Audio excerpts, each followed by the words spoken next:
Watch out, man, you know Sky the lyrical magician attack, And today me I encourage all of my sports lovers them to go up on YouTube and like one page named Sports Frenzy because them are going to provide you with the latest football, basketball and track and field, etc. All of the news them. Right now a World Cup time and a transfer time and we need to know what I want. So go up on YouTube and like the page named Sports Frenzy. Yo, what's up? It's Chris Gale, Universe Boss, and I'm representing for Sports Frenzy, okay? Tune in for the latest news. Universe Boss to that. Respect. Welcome, everyone. Welcome once again to another Sports Frenzy podcast, to another Sports Frenzy World Cup podcast. And I'm your host, Levon, and shortly I'll be joined by a few other guys, but for the time being, I'm here. So, as always, World Cup podcasts are brought to you by Let's Gear Medical. Visit them at their 3 branches in Mandeville, Santa Cruz, and Montego Bay. I'm seeing that quite a few people is already in the chat. Sensational, big up yourself, man. Always a beat about we late. David James, big up yourself. Seem like a first timer. Jason Rodney seem like a first timer. Ensure to subscribe to the thing and share it. See it? Michelle, big up as always. So let me just go ahead and bring on these fellas. So Ryan, what going? I'm here. I'm on the road, so I'm kind of in the car and it's dark.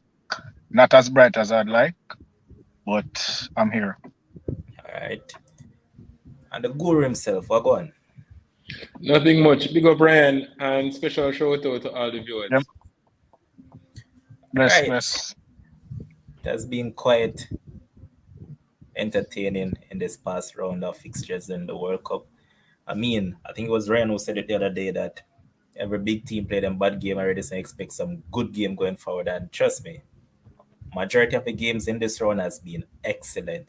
It seems like each team decides they know what we're going to top the performance of that previous team. So we have seen some exciting football, and man, World Cup is the big thing. No matter what Champions League on a daily basis and all those stuff, World Cup is it. So first up, boy, I'm gonna start with you now because you first called it in Morocco. Before tournament started, said that if you believe there's an African team that can go far in the tournament, it would have been Morocco. They have technically gifted players, and now we're seeing that they even have defensive resilience, in which they showed quite throughout this tournament. They have conceded once, and that goal that they conceded is by one of their own players. So it's not a case as if a team scored against them, it's just them concede on themselves. So look at Morocco. Boy, good tournament for them, and it seems like, as we said, CH final playing football once again, enjoying himself. So I thought about their performance, and never surprised me. Never surprised me that they knocked out Spain. So go ahead, right there we'll start. Totally concur with you, Levon. As we had anticipated, very good Moroccan outfit. We saw shades of it in 2018, but they were a bit gung-ho where they wanted to attack so much. And he made some big calls because he left out a few of the big hitters, people like Tarat. Yes, not at the same level that he was, let's say, 2-3 years ago. Left out Belhanda. Lost Harry, who arguably was the most informed attacking player going into the tournament. On the eve of the tournament, late recall for Hakim Ziyech, who had fallen out with Harry Hadzic, the previous manager. And it has us all aligned, Levon. What can we say? In terms of the defensive structure, those 2 centre-backs, we have seen where Aguerd, the naysayers were saying West Ham paid so much money for him from Rennes. He has hardly featured in the Premier League, but we know that this is a quality player on their hands, and so it panned out. The only goal that they have conceded was that own goal, unfortunate own goal by a bird, as you mentioned, Levon. And the thing about it is that they have not looked like a team that will concede. Even today, Spain had over 1,000 passes, and you didn't get the feeling that they were hanging on at any stretch of that game. As a matter of fact, if they weren't so profligate in terms of chances, you figure that they really could have won this game before the 120 minutes because they got some gilt-edged chances and they had some very good looks throughout the course of the game. So I think on the balance of play, they deserve to go through because Spain, once again, that sterile possession, we spoke about it, and I cautioned persons after the first game against Costa Rica that yes, Spain was efficient on the day, but Costa Rica really had down their tools and looked at a team that was short of ideas on the day. So I had cautioned persons because people were saying that Spain was going to walk the group and they were going to do this and that in the knockout series. And once again, it's almost a reenactment, guys, of what happened in Russia in 2018, where Spain made over 1,000 passes, and once again they came up short in terms of scoring chances or even creating, because today they had one effort on target, only one effort for all that possession. So I think they got what they deserve, and some big calls that Luis Enrique made, they don't look like they were good calls in the aftermath, because when you look at the attack, guys, we're not even talking about Sergio Ramos because Spain didn't necessarily continue as a goals, but they just look short of ideas in the forward areas. And I'm looking and I'm seeing Thiago Aspas. Yes, he fought his line in 2018, but Borja Iglesias, these are players who week in, week out deliver in La Liga. Yes, for unfashionable clubs.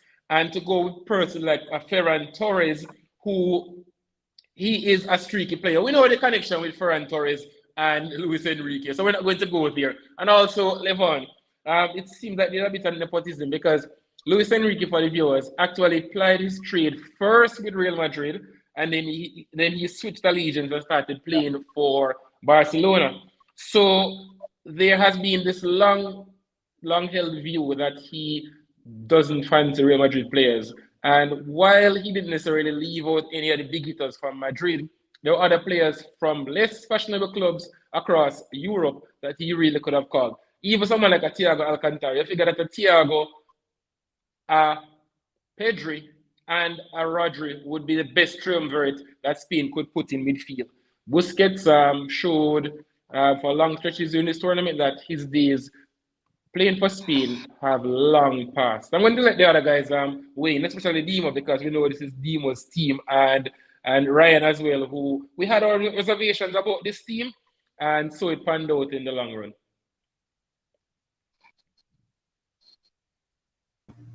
Ryan, shoot. Yeah, man. I made a joke today about Spain that Spain remind me of people who get paid monthly and spend off all of their monthly salary in 2 weeks. So the first game, Spain went out there and scored all of their goals, and they returned match day one when Spain got that early goal. I said, can Spain now put away games? Okay, match day one, they did that. Put away Costa Rica. But then match day two, match day three, and now in the knockout round, we see where Spain go back to them original self. Well, not so much today. They were more lateral passes in other than creating chances. They didn't create that much today. I think Morocco had more chances than them with the 25% possession or 20% possession that they had. So, but outside of that though, Spain tends to will dominate possession, but what kind of possession are Spain dominating?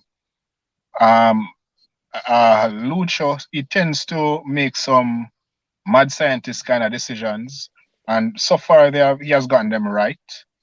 As I pointed out with the Euros and the Nations League and so forth, he has had relative success with them. However, the thing is, when you make calls like those, you better get them right as all the time, because I want to say all the time, relative success in terms of what he has had. When what happens today happens, he's going to have to get called out and have to face the music for it. I don't think he should have started Asensio in a false nine. That false nine thing was not working out. It was clear as day that it wasn't working out for Spain. The Ferran Torres thing, very streaky, as pointed out. Rodri, why we still doing Rodri in as a centre back? Why Busquets still starting? Rodri is way better than Busquets right now in a DM position. He for me, there were too much pegs in a round hole kind of thing going on. And then it seems as if he wants to start that way, and then later on he tries to chase the game. Okay, so what if you start that way and you're one love or two love behind? What you do? Yeah, so why chase a game when you can, when you have the players out there who can actually win the game within the first hour for you, potentially do that. Why not start with those kind of players? But it seems as if he has his plans, and today it backfired, and I was not surprised that it backfired because Morocco, they have some very good players. As I said to one of my friends today, he called me and asked if I was surprised, and I said no, this is nothing surprising for me because if you look at the name of the country, you're going to be surprised. The countries, you're going to be surprised. But if you actually know the players and look at where they play and who they play for, is nothing shocking. Morocco has had good players. They had them last World Cup, but as Ham pointed out, they were gung ho in terms of their style of play. They wanted to just go bomb forward. They didn't have that balance. Today, this tournament they have had that. They have had that. So for me, they have learned. I mean, that's what normally happens when you have a team over a period of time. You create a system and you learn. You make a mistake and you learn from it and whatever. But I think it was. I'm glad that Morocco put away Spain because the Chelsea passes and the Tuchel kind of thing not going to work out. All right, and just to point out as well that I believe it's only 3 members of the starting team actually was born in Morocco. Rest of them- Precisely. Quite a number of Yeah, them born in Europe. Yep. yeah. Just like the I man was who looking. I just was like the going man who through said and that. I was trying to wonder what is the connection with Morocco and Netherlands. Hmm. I know of the connection with them and Spain because at the closest point they're like 9 miles apart. Yeah. But Yes, sir. Netherlands, and I realized the goalie Bono is Canadian born. The backup Even goalie that kept is Spanish born. even Chedira, the one who came on off of that big chance, was I know born in you might hear the Germany. brother name. A 2 chance the man get on that show, you know, Two but Was chance born in Germany. So there are quite a number of them, as I rightfully point out. And Hakimi, for the viewers, born in Spain. Spain. all right, let's And let's Mazur born in Netherlands. Netherlands.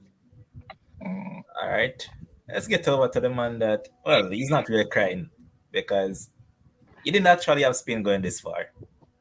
Let's just put that disclaimer out there. He had Spain dropping out at the group stages, so I think more than likely he was on the side of if we move on, okay. If we don't, okay. Demo, go ahead, boss. Yeah, you can hear me well? Good. All right. So good night, panelists, and big up everybody in the comment section. Um, First of all, I want to say congrats to Morocco. Fully deserved victory. I thought that they should have won the game from the full 90 minutes and even added time. I mean, we got a chance that Sarabia barely clipped the post or whatever at the dead, but overall, I thought Morocco were the better team. But let me just say this. I came on here and a number of other platforms, probably 3 or 4 on YouTube, and I lamented the coach for his decisions in terms of the players he chose and the players he left. David De Gea, Sergio Ramos, and Thiago specifically, right? After the Costa Rica game, one whole heap of people text my phone on WhatsApp. Oh, we have to say about Spain now. Look at them. They're playing the best. Like they're going to go far in this work. A whole host of messages on my WhatsApp, right? And then today, these same people message me and just laugh off of me when I told them that Spain were like, me not understand people, right? So I want to say this, right? Costa Rica are a horrible team. And it no matter say them beat Japan, to me. Japan absolutely battered them in that game and they took the chance well and they won the game, sure. But everybody else beat up on Costa Rica. Right after that first game against Costa Rica, I said chill. Like I'm happy obviously because I'm a fan of Spain of Spain, and we got all the goals. Sure, fine. Celebrate because my team win. And we scored a lot of goals. Everybody, oh, Demo, you see a team now? Why you da go on so? Like, what happened to Thiago? A lot of messages. The second game came and all of what happened, we made it through the group. Fast forward, we're here. No, I allowed myself, and I want to beat myself right here. So, me allow myself, after giving brilliant analysis on the team and what will happen, I allowed myself to make this group stage, leaving the group stage, trick me and give me a false sense of hope. Right? A false sense of hope till my all a post from my status. 2010 Iniesta a score and surely this might happen again because we got the look. I allowed myself to get false hope and completely go with my heart against when my brain actually know from the Spain team that we're actually in transition. We won't be good for probably another 5 or 6 years when all of the guys play more international football. The guys are going to fade out, the likes of Busquets, Azpilicueta, and all of these guys, and Gavi and Pedri and Fati and all of these guys mature and play enough football and start for rebuild the Spain team again. I go against everything, just because my heart I say, listen, you know what? Maybe them they play against Morocco, That's why we lose the game deliberately and all of it. Like, I start just convince myself. I mean, even against the grain of what is actually true. Like, Japan actually outplayed us and everything else. Like, I say, we lose deliberately because we want to face Morocco. That's the lesser evil. Jesus Christ. Like, man, watch the game and the man come in. I don't know why Carvajal didn't play. I don't know if he had an injury. I don't think Llorente played at right back for the Spain team through this tournament. Correct me if I'm wrong. I think that's the starting lineup that they use against Costa Rica in terms of the front three. Olmo, Torres, and Asensio. And I don't know what is wrong with these two. I am not Morata's biggest fan, but the man is on form. Like, what? Why would you go back to the starting Morata is three? 1-2 for Spain. Like, which it's is very good. ridiculous. You left the man on the bench and he's on form, and you go back for somebody who you play against a dead Costa Rica team.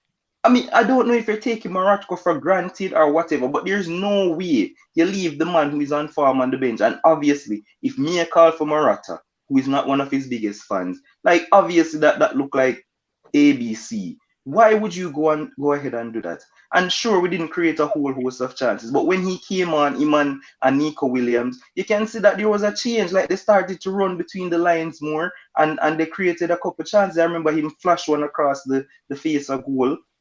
There that went out for a throw in, but like, the thing just changed automatically when they came on. And don't get me started on these penalties. Like, brother, like, when I'm saying the hope that kills, like, bro, what? Like, listen, bro, did the coach say that you guys practice over 1,000 I don't him chat too much, brother. Like, the man talk too much, the man I do live and I talk about beer nonsense, I interact with fans. Brother, focus on the team and the nonsense we had about those penalty practices. Like, what? Like, man, I am telling you, bro, they're going to highlight the keeper and say they were brilliant saves. I'm going to big him up, sure. Take a look at credit. They were horrible penalties, boss. If we're being honest, some of them were regulation saves. Let's be honest. Like, horrible. Busquets one are probably the best one, and it's a keeper height same way. Because I don't think you're citing about me said that it's a Sarabia one. Even if it never hit the post, one would have saved that. Of course, he would have saved it. The thing about it, Demo, as you mentioned, the penalties, guys, it was almost a case where Bono actually committed to one side even before the keep, because even the case of Sarabia, well, with Sarabia, because when I was watching the game, I was watching it with one of my friends, and I was saying to him that the fact that Sarabia knows Bono, he's going to try to be precise, and so it panned out. He went for that little window, and we know when you're taking a penalty, the margin for error is so small when you try to place it precisely in the corner. And as you rightfully alluded, Bono was very, very close. So we're looking at the case where if it had been inside the post, chances are Bono probably would have saved it. So it just goes to show that if you look back at it, he was there. He was there. So in all eventuality, it would have been a regulation save based on the fact that he had committed so early. And it goes to show that all these kickers sometimes have to do is to just wait that split second longer because the goalkeepers are committing to one side or the other. We saw the same Yeah, thing yesterday Simon. with Livakovic, where these goalkeepers are committing. So what you need to do is something like case like Neymar. Neymar actually waited on the goalkeeper. We know the pressure is different when you're taking a penalty in the And you shootout realize when relative. Simon was diving, Simon started dive before the man even start run up. Precisely, and that's what I'm saying. So in the Yeah, but case Ryan, of the Morocans actually waited yeah, but Waited, yeah. you're basically saying for him because to commit. even But look at Hakimi penalty, the last one. Oh Lord. Wait he until Simon already gone in. moved and then he dinked it because Yeah. I said it that he was going to go down the middle because it is obvious that these goalkeepers are committing to one side before the kick has been executed. No, but like I promised myself that I wasn't going to come here and rant, cause but just I already dey expect so we never gonna make it far. But the more I think about the game, this brother, the man put on Nico Williams, who came on and was very lively when he came on, take him off and And bring take on him out. Sarabia, and Sarabia go kick your first penalty. Like the man just come on from the field, bro. Like the man in the game, him and Solir came on in the second half. And they're the two players that went to kick first. Like, me hate when coaches do that, bro. Like, make the man settle in the game first. Like, Busquets kick first, and he missed, right? But we don't know what would have happened if he kicked the first one. Oh. But he was already playing and already involved in the game. Yet the man just come on and blaze a shot that hit the post. I think he hit two corners and that was it. And he's the first one taking a penalty. Serbia actually played good when he came on. To be fair to him. Boss, what, 2 minutes? He did. Brother, him cannot come and be a first penalty kicker. That's just my thing. I know you probably take off Nico because Sarabia can kick penalties, right? Yeah. But no, I just never agree with him with the first one. So again, Question, big up Demo. Morocco. Mm-hmm. Question, Demo. You think Lucha is engaging with the fans because of how polarized he is in Spain? That's a big factor. That is a very big factor. And he might try Because to see him. every time I listen to Spanish journalists them speak, and them ask them, so what it is like on ESPN and so forth, and they ask them what it is like over Spain, they always mention that Lucho is highly polarized over there. Yes, he is. Like you have certain, like especially Madrid set, they don't like him. And you have certain, and then you have the smaller clubs fans who don't like him, and then you have the Barca set who like him.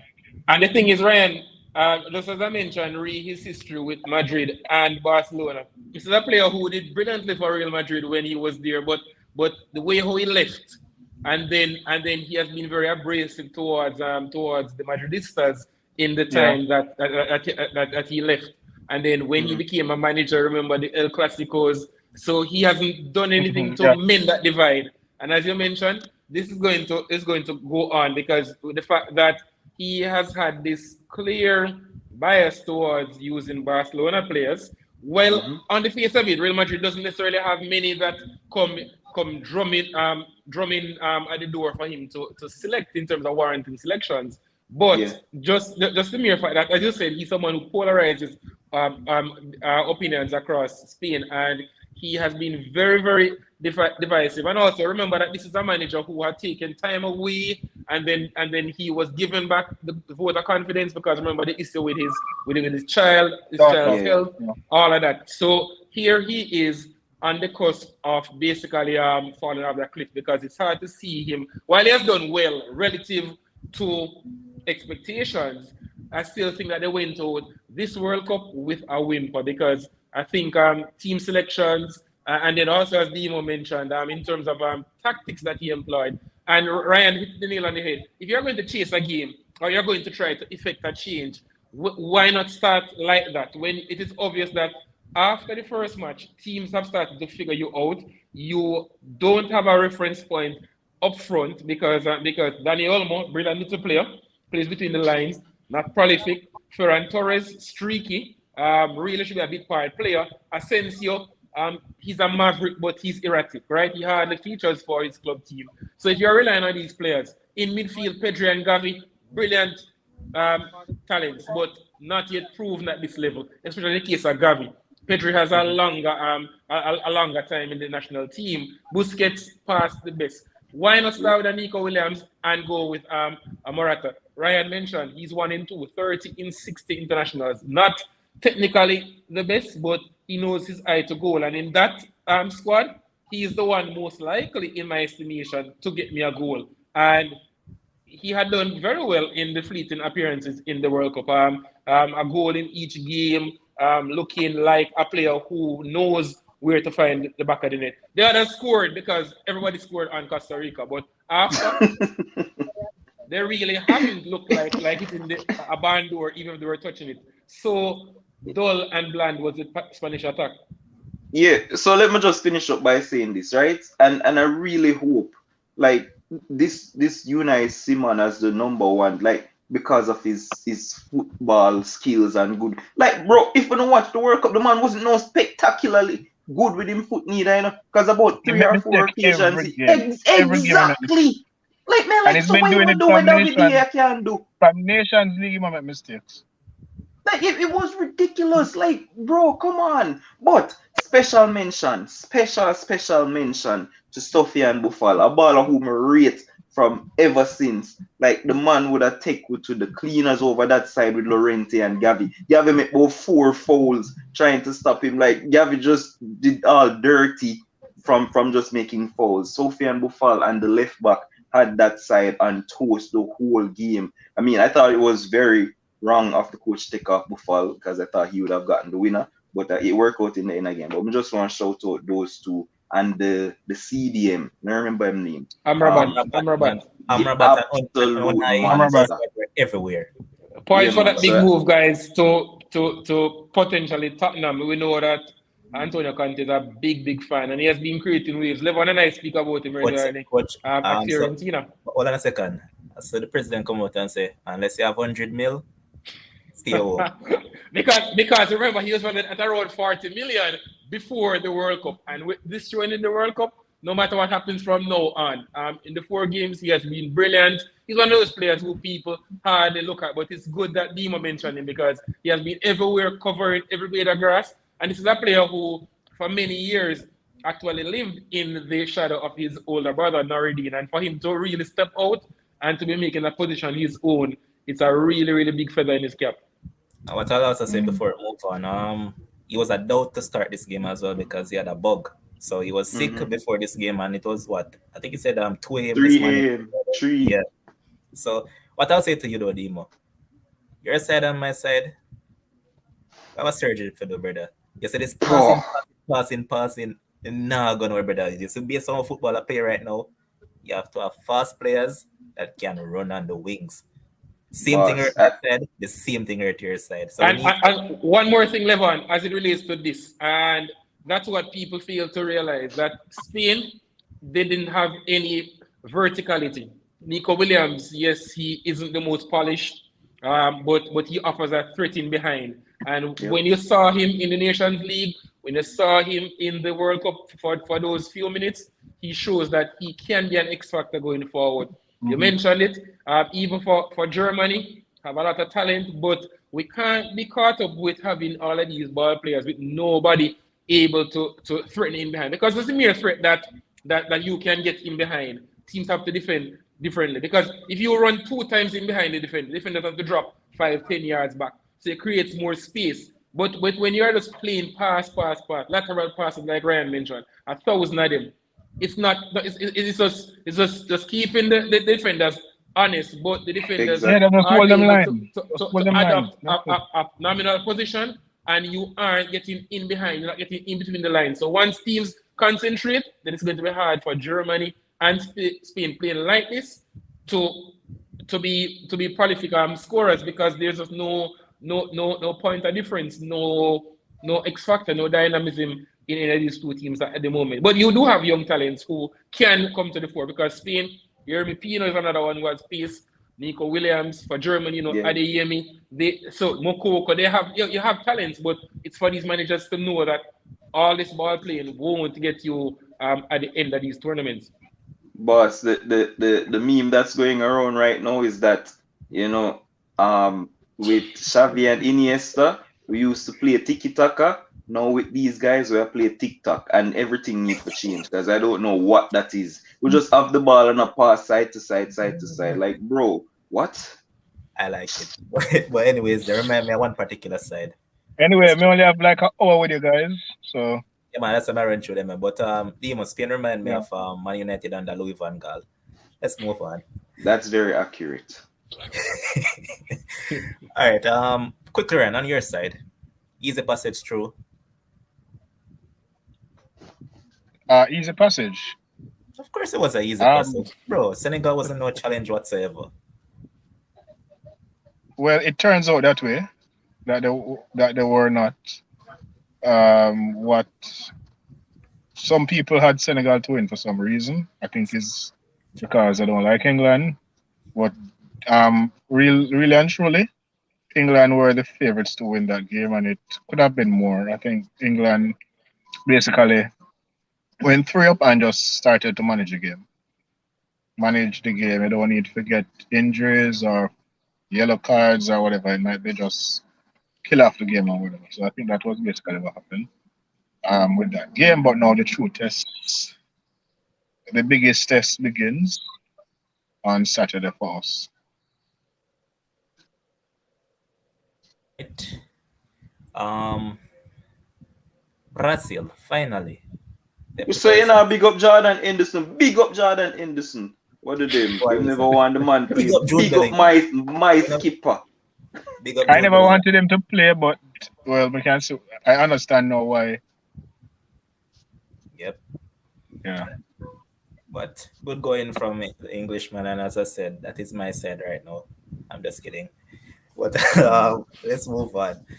Brazil, finally, they came to the fore. They put 4 past hapless Korea in that first half. And once again, the talisman was there, and he was the catalyst of it all. And it seems like they can't play without this guy. Even though they said that, yeah, they're good without him and they have a complete squad.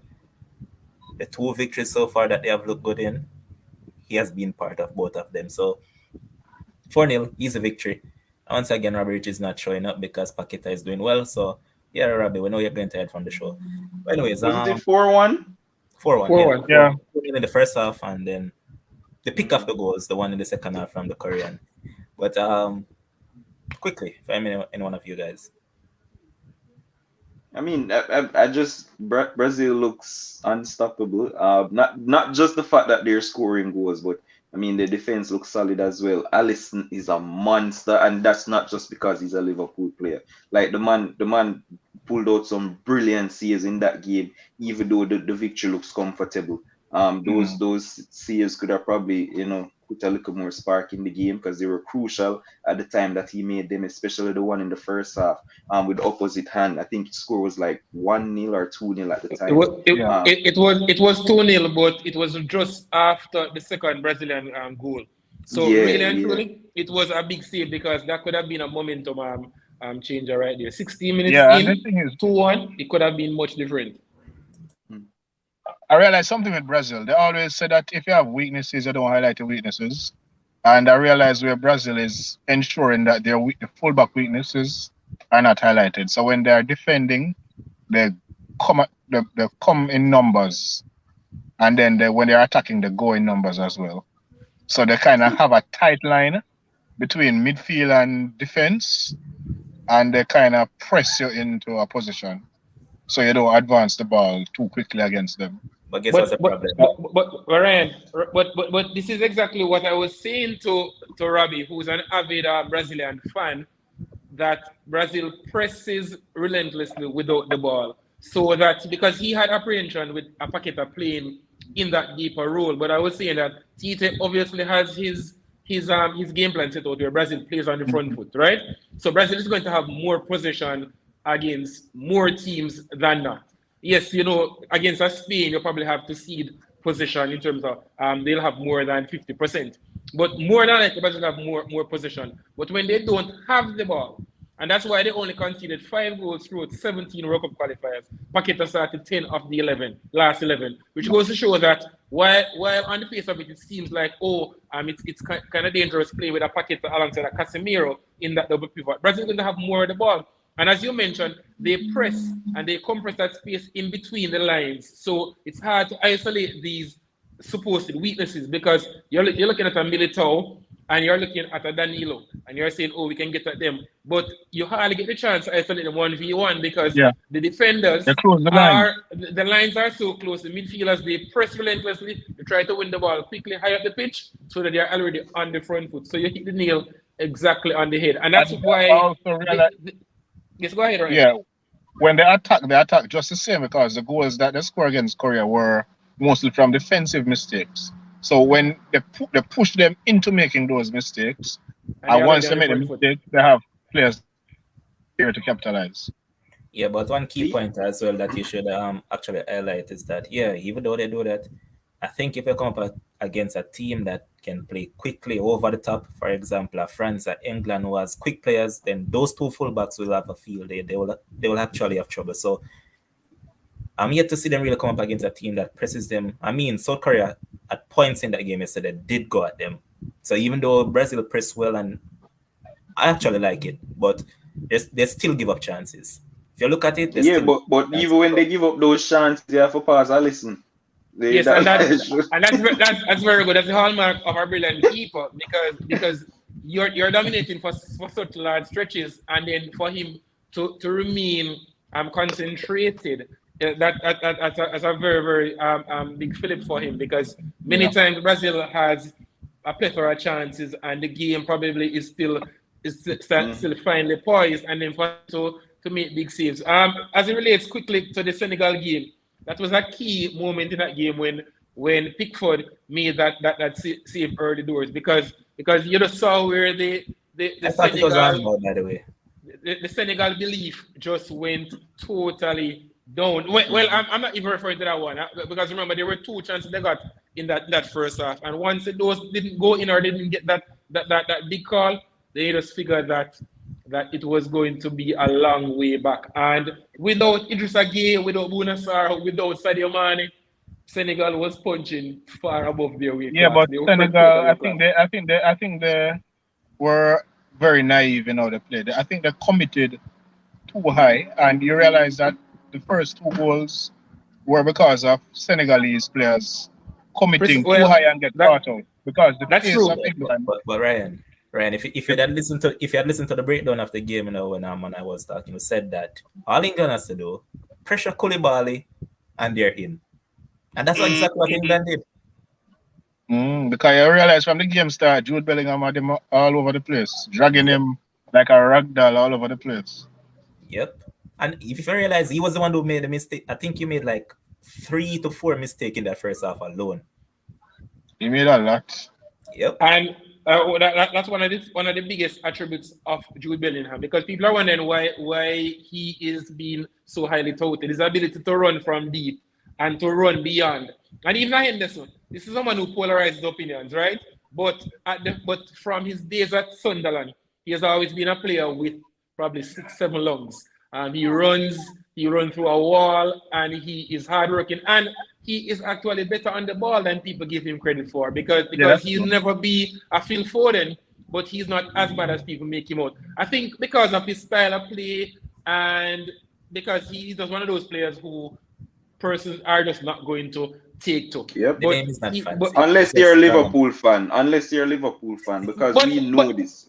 A lot of Liverpool fans don't rate him because even when Liverpool was dominating games, people were calling that Henderson is the weak link, Wijnaldum is more important. So while I know you rate him Demo, there are many on various platforms who don't necessarily fancy him as a midfield player for a team of Liverpool's ilk.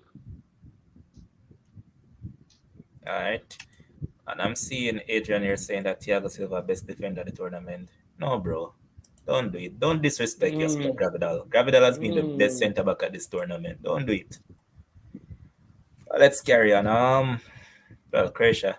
Ball called by Dalic, taking off Modric, Kovacic, Perisic, and all those guys. But they prevail in the shootout, and as I heard someone said, if there's one thing that they don't want to do at this World Cup, don't end up go to extra time with Croatia because they're going to they don't lose in extra time. Yes. So they're through. Congrats to them as well, man. Argentina as well are through. on the back of Lionel Messi goal, and also I can't stop singing about this player, man. Julian Alvarez, I love this player a lot, just like Enzo Fernandez, but Ether as well. And your team, French, Kylian Mbappe, crazy. Can go ahead and talk about them, man. Because Well, what you we're going to see, do hold on a sec. So what we're going to do after this is that we're going to try to go through some combined 11 in terms of the matchups. So I think we'll do 2 tonight and then we'll do the other 2 tomorrow. So I'm gonna need for there then. Why not? Your beside gone, like what? oh, My side gone home to if somebody cares that Joshua, that was the show. Well, me and Ham said I got face off, so we can do we combine 11. Yeah, that should be interesting. Yeah. as it relates to France, I'm not even going to mention Kylian Mbappe. I think people like Chouameni just keeping it ticking over in midfield, does the dirty work, puts the fires out, filling in big shoes because he has to be filling in for the likes of Kante and Pogba. And we all know how well those two played in unison on the way to World Cup glory in 2018. Dembele, I think, along with Griezmann, these are the players who will be very instrumental if France prevails against England on the weekend, because you just know what you're going to get from Mbappe. Mbappe is just a wonder kid. I've watched this kid because I told all of my friends about Kylian Mbappe before he made his debut for Monaco all those years ago, and they were saying, "Well, Ham, you don't go out on a limb and speak of players unless they are super talented." And so it panned out. This is a player who has the world at his feet. 1v1, so almost impossible to defend against him for 90 minutes. He might win individual battles, but he's relentless. He has become a more rounded player. And we saw where Mauricio Pochettino was saying that while he has developed facets of his game, there's still much more to go. And you tremble at the thought that this player has room for improvement because he seems almost a finished article. That's Kylian Mbappe. But the team, Sorry, Ron. You said that Dembele and who? You said Giroud, right? No, and Griezmann. Oh, Griezmann. Why I say this is because I've been on record saying I expect Giroud to do his thing. He might not always score, but he's a player who, he will be consistent in terms of his output along with Kylian Mbappe. But Griezmann, because of his form entering the World Cup, wasn't the best. He's playing in a slightly withdrawn role. He has to do a lot of dirty work. Even that time, that goal that Mbappe scored, Mbappe's first goal on the weekend, if you trail it back, Griezmann was the one who made a clearance on the edge of his 6-yard box. The ball fell to Giroud. Giroud played it to Dembele. Dembele played it to Mbappe, and we know what Mbappe did. He dispatched it past Chesney. But Griezmann has been playing in a different role, and he has taken it with like duck to water.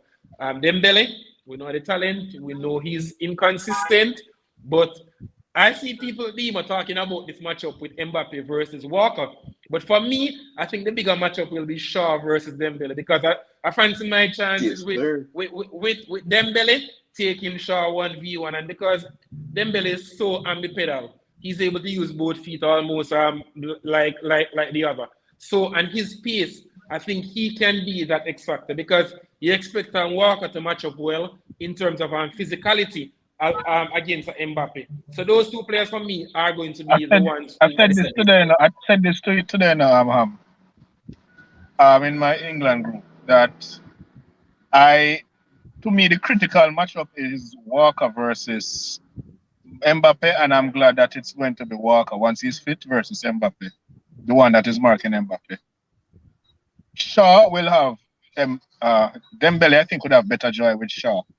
However, I rather Dembele get the chances than Mbappe get the chances.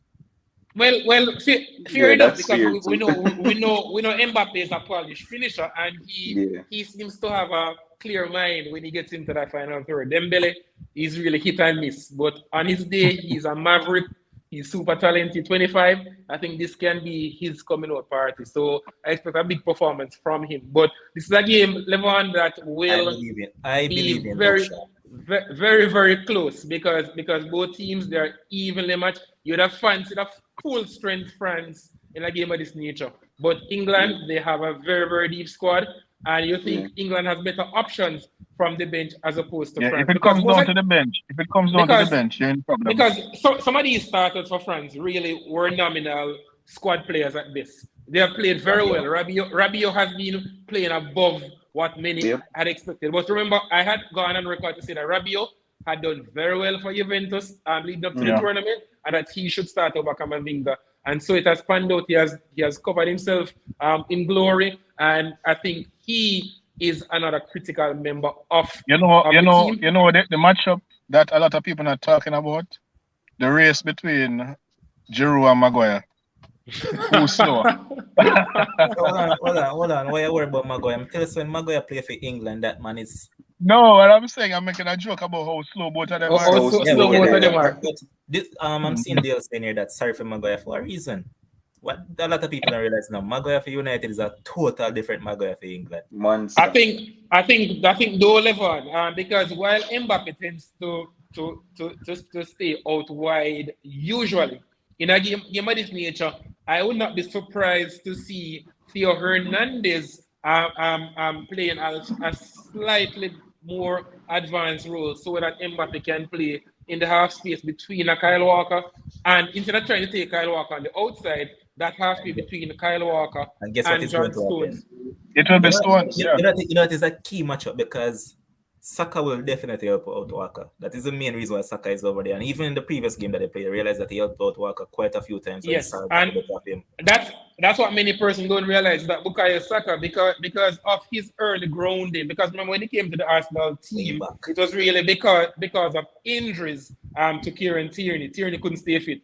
And Saka took to it like Dr. Water, so he was basically a starter in the 11, and they had to play him further forward because Nicola Pepe was fluffing his line. So he's a player who versatile, hardworking, and knows his shift is not only going forward, but he can defend in equal measure. So as you mentioned, many persons are saying that it's going to be just a clear duel. But remember that at fullbacks have to be supported by wide players in modern. And the thing is, Hernandez is better going forward than defending.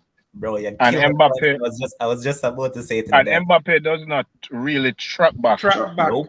So if it is that, he cheats. I think Saka will have a lot of joy on that side as opposed to Phil Foden. Ryan, that's why Rabiot is so important to France, because Rabiot does his fair share of drifting to the left to help out Mbappe, because Mbappe basically cheats, because Mbappe is allowed to play high up the pitch than Dembele.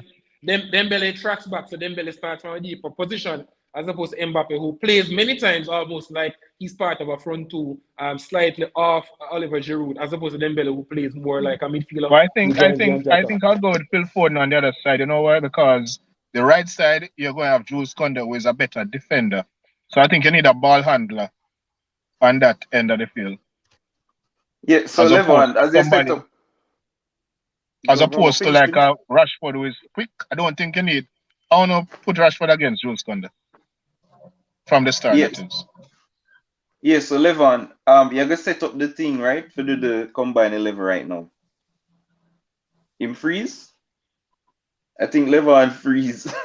I think Levon frozen. So I think he was going to do the combined 11. So I don't know how it's going to work, you know, when he's gone. Here he comes. Yeah. Oh, Levon. you're gonna set up the thing on screen. Yeah, man. To do the combined 11. So I just want to say before you set up, like, I just want to admit this live on here. Is sports friends me come and learn this word name ambipedaling? So more big up Rowan, because you teach me the word the boss, but things say you just call it ambidextrous. But things say ambidextrous same way. So I'm big up Rowan. What's the difference though? I learned it tonight. Ambipedal is with your foot. Ambidextrous. Dexterous is a hands. That I never know there was. I think everything was ambidextrous. Me too, boss. But just have an accent like what? All right, go ahead. That's how I figured it out, because initially I thought it was that, but then I researched and I figured out it was ambipedal for the feet. But let me just go ahead and show this on the screen. Hold on a minute.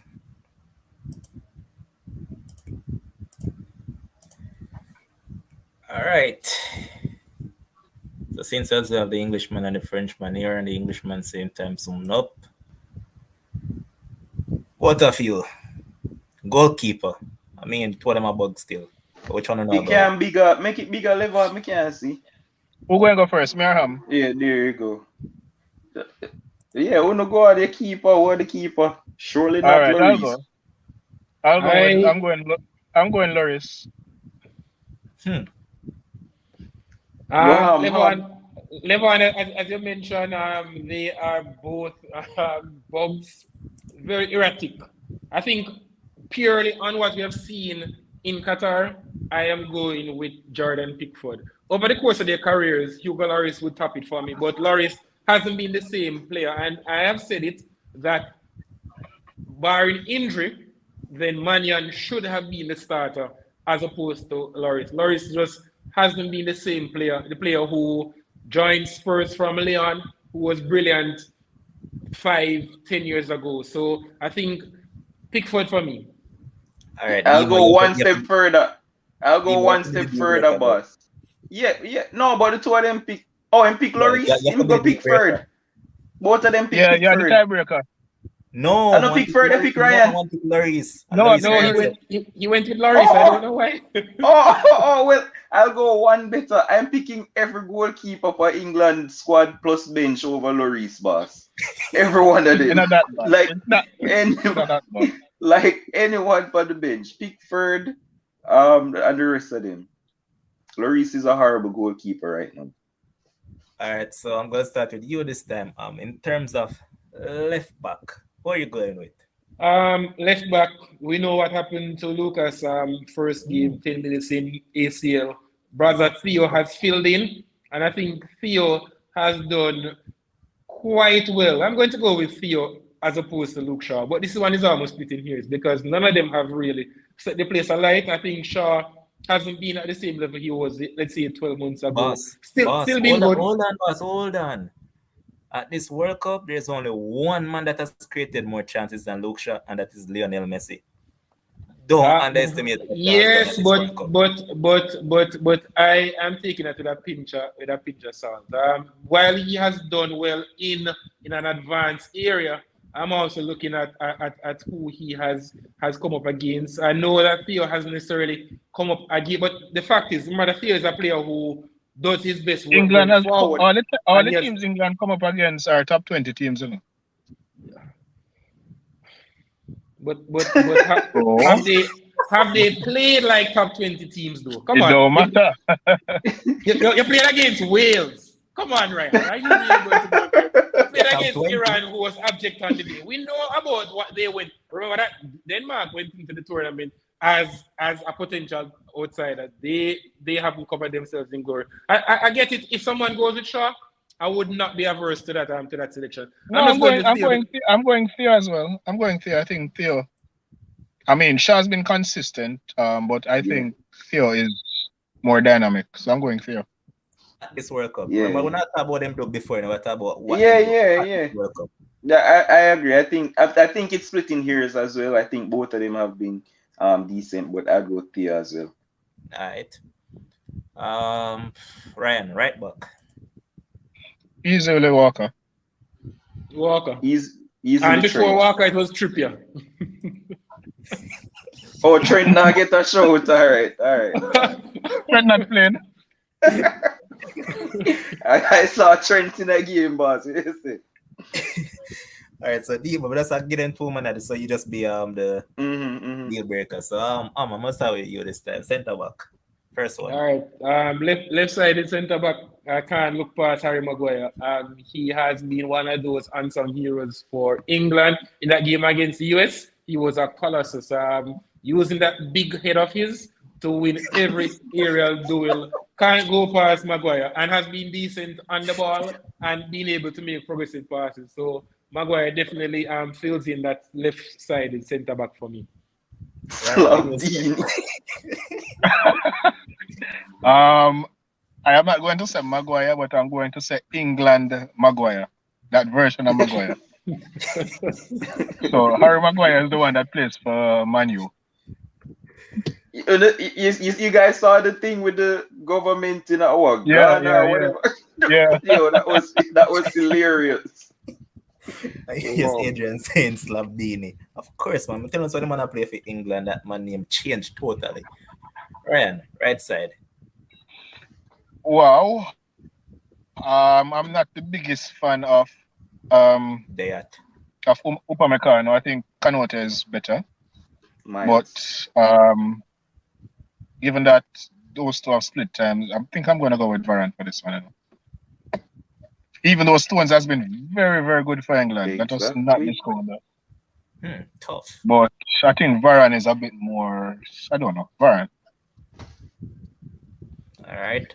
Where are you going for this one? I'm going to go with the Bayern Munich centre back. Not a big fan, not a big fan of him because his game early doors. Yes, we know he is a prodigy. Has been around for like what seems almost 10 years, and this is a player in his early 20s. Came on the scene with a big reputation. Diet Upamecano. But for this tournament, just for this small sample size, he has been very, very good. I've watched him with magnifying glass because I really, really think that Konate and Saliba are better defenders. But Diet Upamecano has been very, very, very You good. want me to tell you who's better than him as well? Man that is at Leipzig, Mohamed Simikan. Well, you see, and the thing about Simikan is that Simikan this season has been playing almost Right like a fullback, as Yeah. a fullback, and has Reminds done me of very, Mukiel. very well. So I have to split them then, because one pick Yep. Upamecano. Well, Levon, you have to go be the tiebreaker because I am actually going for John Stones. I think he's been excellent this World Cup with Maguire. So I'd actually use both English centre backs to play in this team. So you have to go split everybody. Boy, it's tough enough. Because honestly, all three picks has been good. You know what? You used to call him John Gravel, but John Stones I call him that. Stones now go to. Yeah, man. Stones has been excellent. All right. Anyway, Wait, so that's three. Wait, that's 4 people from England in the back 5. Wow. Well, And when I they've do my combined 11 earlier today, I only had 4 English players in it. Remember that I think they've conceded 2 goals in tournament so far. Yeah. What formation are you using, by the way? Yeah, What that's how I pull it 4-3-3. back down because I try to figure out between the two of them which formation am I use. Same 4-3-3? Yeah, man. That's what they use to ham.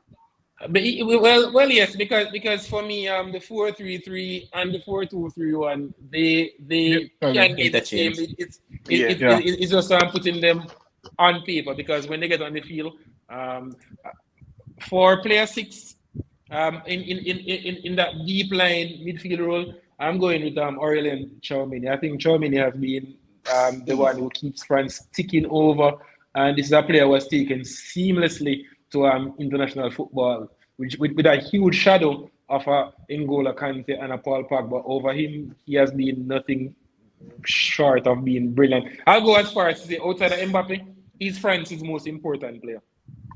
But yeah, I know something the defense is hard to pick, but I know the midfield way harder to pick. Boss, I don't think England have nobody else I get to that list. But let's carry on. I get what? I disagree. Let's carry on. Let's carry on. All right, Ryan, what are you going for? Declan Rice has been very good. Very, very good this tournament, but I think Tchouameni has been a little bit of something more in terms of. I know that they play different roles for country, but I think Tchouameni has a little bit more to him. So I'm going Tchouameni. All right, give me one moment. This thing was freeze. Come on, man, about the foolishness. Yeah, man, that pick was I don't think it was as hard as when I make it out. Sure, many has been outstanding.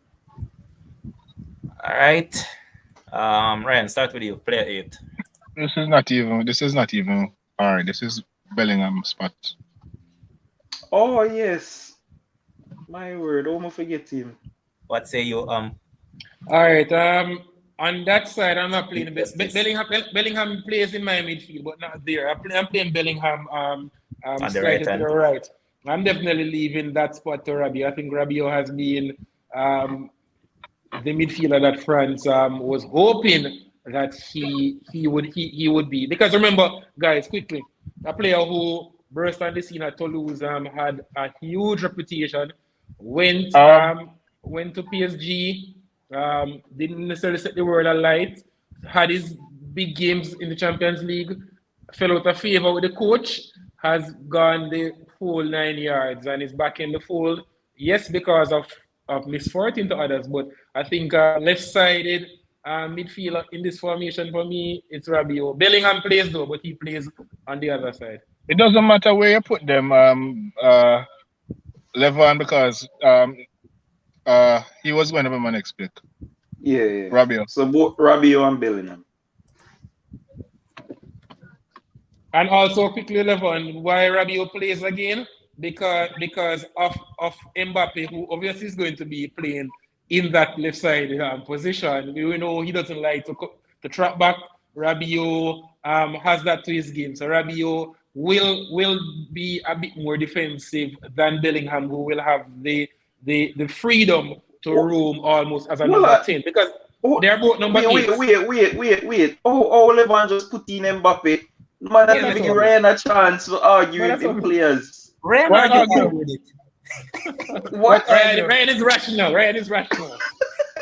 You see, it was like a sure way now, even though he was a French fan. I know some couldn't do that.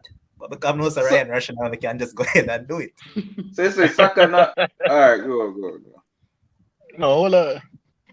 Alright. Yeah, Mbappe, easily. Up top, Ryan, who you putting up top? Giroud. Of course, I must Kane. Seriously? A must Kane? Yeah. Wait, you have Kane to run? This one will be quite challenging. Why? Kane has done well at the World Cup, done very well, playing in a position that Spurs fans aren't necessarily enamored with, because he has his propensity to drop deep, and then you have runners. But in this formation, especially with the pace of Mbappe and his ability to get in behind and Theo bombing forward when he gets the opportunity to, and Kyle Walker on the other side, I think Harry Kane shades it. But Giroud has been very, very good, and deservingly has been getting some much needed acclaim late on in his career. I'm 36 years old, but still doing a very good job for someone who started so late in his career. But I have to go with Harry Kane, because Harry Kane does so much in terms of creating. And I think with the likes of, with Mbappe especially, if I have the ability to create for him, he's going to score a lot of goals if this team actually gets on the field of play. So Harry Kane. And let's give a reminder as to what you're making mention of. Remember that I think it was the Senegal game, if not the Senegal game. No, the game before the Senegal game that England played, where Kane held up the ball and played it to Rashford, and all Rashford had to do was just chip it over the keeper. And it's plays like those you're making mention of. Mbappe pace behind would be perfect for Kane. Boss, I mean, not that it matters now, because both of them pick Harry Kane, but I would have Giroud. And I think there should have been an argument between Rashford and Mbappe. Like, you just dismiss it, so like just Mbappe. Seriously? I mean, the minutes where Rashford play,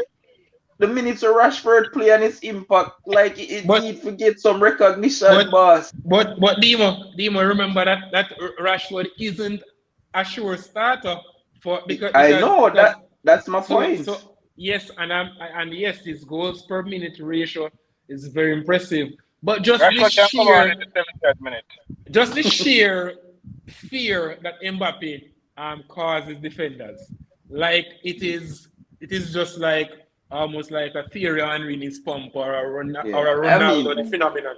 That sheer pace and that ability to finish when through on goal, it's just like mind-boggling. But I mean, listen, guys. I mean, I was going to pick Mbappe. I'm just saying, Mbappe has probably been the player of the World Cup so far. I'm just saying, for just dashing me in, so with no argument. Well, I would probably make a case for Rashford on the other side for this spot. Even though let's see. Comfortable on the left, because this spot, I think this one is quite. That's the tricky spot. That's a number of names. Hold on, that is the main reason why I'm gonna leave it for last. Over there, sir. No, the answer for over there, sir, is Saka. Huh? Yes, No, do want to Dembele. What happened to Dembele? Boy, Wait, is a what? is a No, Dembele what has has been What has Dembele done in terms of goal contribution? numbers No, you're but talking no, about, but on but the Yeah, because numbers. that thing won't come down to at the end of the day. no, but really and truly, if it came down to just numbers, raw numbers, I would have probably gone for a Giroud as opposed to Harry Exactly, Kane. Kane. But Harry Kane creates so many opportunities. While I may go for Saka in the long run, Dembele can make a compelling case because Dembele has created a number of guilty chances where Giroud and Mbappe, although they have scored 5 in the case of Mbappe, 3 for Giroud, they have missed a number of guilty chances supplied by the erratic and Yep. enigmatic Ousmane Dembele. Question, how many goals has Giroud scored the World Cup so far? Three Three. goals. Yeah, Kane has what? 3 assists and 1 goal. Yeah. Yeah, but for me, like it can't just be numbers. Like just Yeah. the something It's- where No, it can't just be Mbappe. numbers alone. But I mean, Because I think because Saka has been better. Yes, they're yes, intangibles. Dembele has been good. No lie, but I think Saka has been a little bit better. They're intangibles because Levan, my team, I want my team to strike fear in the opposition. Saka, everybody knows I love Saka. Saka is one of my favorite players, right? Watch him through the academy and all. But just the sheer threat that Dembele poses, I think that's what Demo is also alluding to. Yes. Dembele on his day, and remember, while we're picking them based on performance, we're also picking them in terms of what intangibles they bring. And the mere fact that you have Ousmane Dembele, because Saka's made a compelling case. Even a Phil Foden, despite not playing. Exactly. All right, Ham, let me ask you a question. Ham. You're a coach. You have 15 minutes left on the clock. You are 1-1 and you're in a final. And you need to win the final. And you have one sub leave and you look on the bench and you say Dembele and Saka. I'm you going putting with on? Dembele. I'm going Never with Dembele. Dembele Okay. too easily. Okay. But I'm going with Saka. Ryan, No, is that- but- Ryan, Ryan, but here we're going right now. Are you alone there over the side in a brother? Because if And they're somebody tired. cares that No, but that's Dembele okay. going to That's come, fine. no say we'll You can create. put Dembele. That's But fine. Lemon, I said, but No. Lemon, No. if- Based on what you're saying, Ryan, I would have went with Dembele because I was on your side. If I was but choosing 15 Saka, my minutes. choice. Yeah, But Saka 15 would be my minutes, choice. tired No. legs, I just think Dembele is a little bit more hit and miss. No, for the Yes, 15 but minutes. yes, but Ryan, you are taking it right to say that all right. I'm looking on the bench and I'm saying, what can these players give me if they go there and do their best, right? And 15 minutes left. These fullbacks, these centre backs are tiring, right? Yep. I am fancying my chance with Ousmane Dembele running at Yep. tired people than a Worse- Bukayo Saka. And Saka worse is man- very, very good. But Worse I just me think know the Dembele word just- ambipedal. No, sir, brother, man. You're mad. But all right, just see, it's from the start. I'm going with Saka. Yes, Yes, but know what they have 15 minutes to go. But if it's 15, Dembele, because me know I'm All gonna day. create.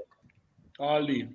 But all right, so And I think Foden can you can make a case for Foden and also Rashford Yeah. because Rashford has been good. Special shout He out to spoke of those his two. goals to game ratio. Yeah, they And can Phil come off. They Foden, can come off the bench. England looks so One much can better, come on. guys, One with- can come on. with Yeah. Foden with Foden in the lineup now, as opposed to when he was out. So how many French players that are how many English players? It look that's like it 1, even, 2, man. 3, 4, 5 French, 6 Six. English. Why you put Dembele? Them say Saka. No, that's okay. That's okay. Yeah, I never I never know. expect much English players to get in. Wait, but how you say Saka, right? I wasn't. Well, I think Ryan actually had the tiebreaker with that caveat 50 minutes to go. I think that's why Levan plunged for. Yeah, Ousmane because as I know opposed to both of Bukayo. you guys said Saka first, and then the 15-minute thing come up. Then on the No, start that's to okay. Dembele I can think stay. That's okay. I think the 15 minutes tips it. But as Ryan said, any one of them that were selected. 6-5 No. is alright. Hear what though? From the start, we are start there. When I've done a 15, Yeah, exactly. It's not no last 15 minutes. It's a starting 11. so 7 English players and 4 French players. Wow. I would have not. So that means England are favorites going into this game. No, That is crazy. no, we are not. I mean, England supporters won't say that still. But, hey. All right, so I'm gonna make up the lineup. England haters will also won't say that. But I'll make up the lineup and see me even push Bellingham a little bit more forward.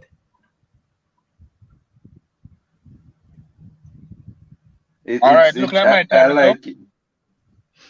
All right, And boss. let's see a word, bro. Big up, man. All right, bless. I think that team is very solid. Is Can't really see no weak link, pretty much. And then based on the backups that we named as well, boy. This is a crazy team. And I think Levon, based on what they have exhibited in Qatar, I think they would be deserving of selection because all of them have covered themselves in glory. Because when you look at somebody like Maguire, didn't play much for Man U leading up to the World Cup, but has done very well. Theo to come in basically after his brother was stricken with such a serious injury. Early doors, done very well. Kyle Walker back from injury. So many of these players necessarily weren't even sure they were going to play much in Qatar. Rabiot is another one. Many persons didn't necessarily want him in the lineup, but these players have done very, very well since the World Cup has started. All right, and the next one that I'm going to do, let me see. I think I'm going to leave these two for tomorrow. So the next one I'm going to do is Netherlands against Argentina. That should be an interesting one. And here's Jason Rodney saying that Walker's do at right back. It's like you didn't sleep at one point though, Jason. You never watch a show, man. So we explain as to why we're choosing Walker in a form. No, but who else are going to play right back? Precisely, because when you look at the others that we have seen, Pavard was underwhelming. Kunde hasn't necessarily been convincing. Listen, I want to say this. But Walker, I don't know if I've ever said this on this show. Like, I think Pavard are one of the most overrated players ever. You know, like apart from the goal where the man scored at World Cup. Like, when I see the hype, you know, I really don't see the hype, boss. But to be fair, Levon, I don't see many persons hyping Pavard. Pavard is seen as a utility player and someone who does a job.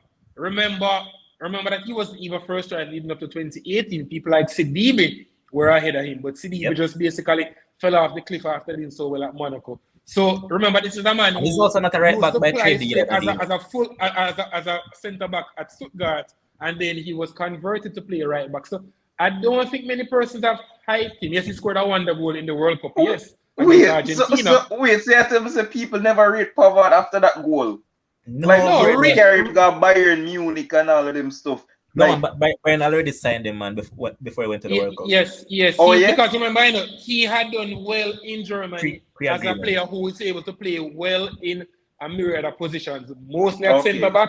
Filling at right back, can play in defensive midfield for Stuttgart. So Bayern Munich had already seen enough of him to make a definitive decision. So it wasn't on the premise of that particular goal, though.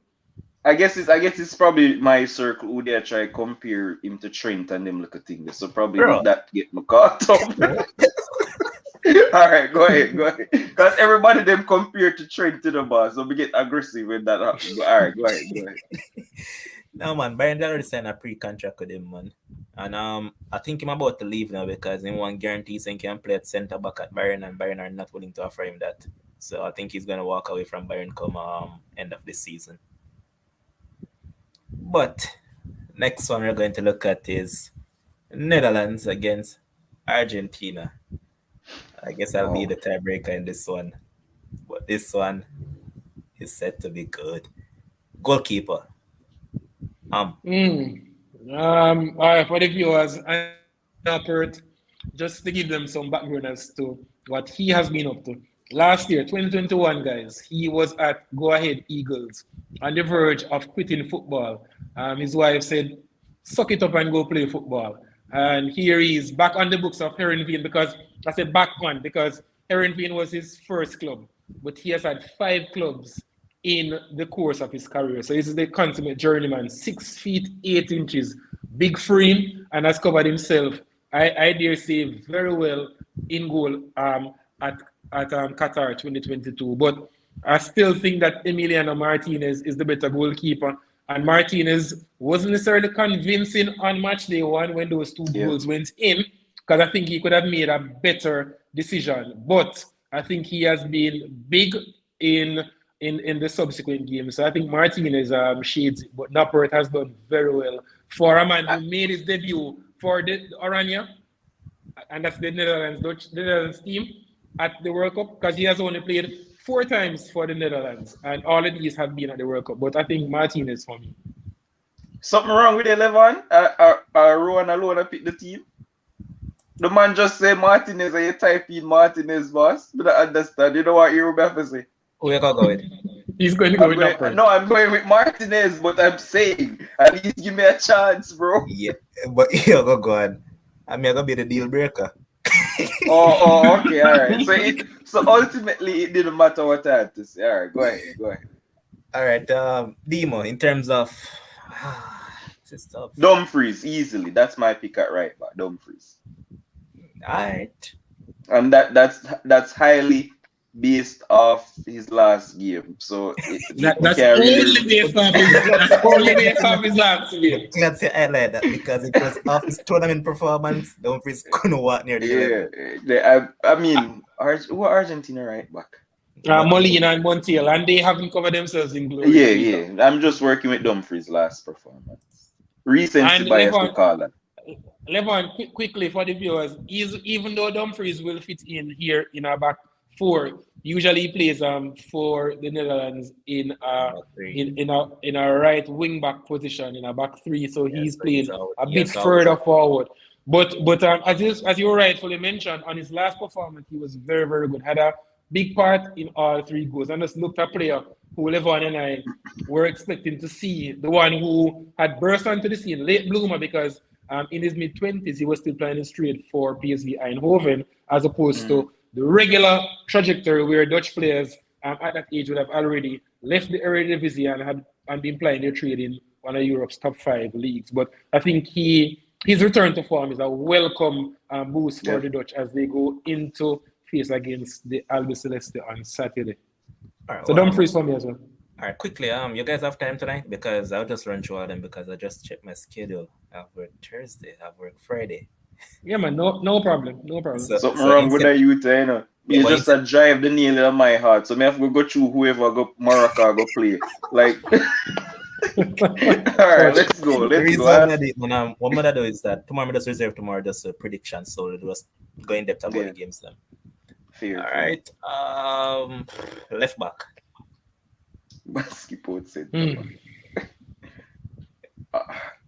What do you name play left back for Argentina? Cunha. Bro, that guy is horrible. Like, bro, how he make it as a professional footballer? Like, he is daily blind.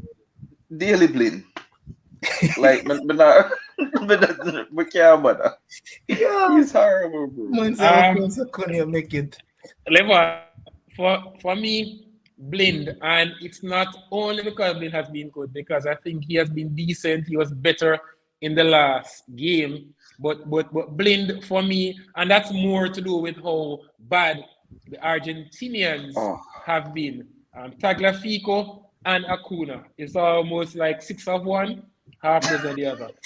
Acuna, he doesn't look like your quintessential left back. He's not smooth in possession. He looks cumbersome, but what he'll give you is he'll give you non-stop running. He's aggressive, and granted, in the Copa America, he was one of their better players. And when they had that long run, because Tagliafico himself, who was the nominal starter, had fallen off in his last year at Ajax. And it's funny because Tagliafico lost his place to Daley Blind in that formation at Ajax. Tagliafico is back in form at Lyon. But Daley Blind for me, because he has been solid without being spectacular, and he looked quite the part, more adventurous in his last outing in that round of 16 game that they played. Yep. All right, and I'm gonna stick with you for this one. Left centre back.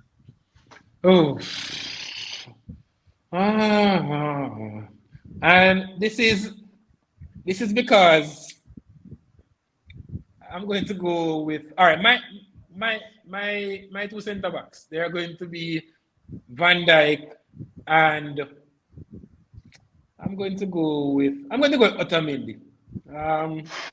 Just Wow. yeah, I'm going to go with Otamendi instead of Ake. I want for the viewers, it's Nathan. We keep on saying Nathan Ake. But Oh, I didn't even know that. yeah. It's a Flemish pronunciation. I learned that from Derek Ray. Derek Ray is he's such a linguist.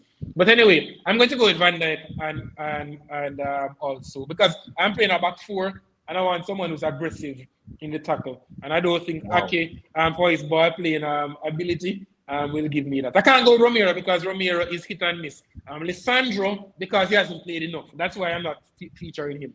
And because Otamendi has been a regular. And really and truly, you can't afford you can't attach any blame to Otamendi on those two goals that they conceded against that Saudi Arabian outfit. I think Romero is the one who was culpable along with the goalkeeper Martinez, who didn't cover himself in glory. So for me, Van Dijk and also the polarizing figure that is Nicolas Otamendi.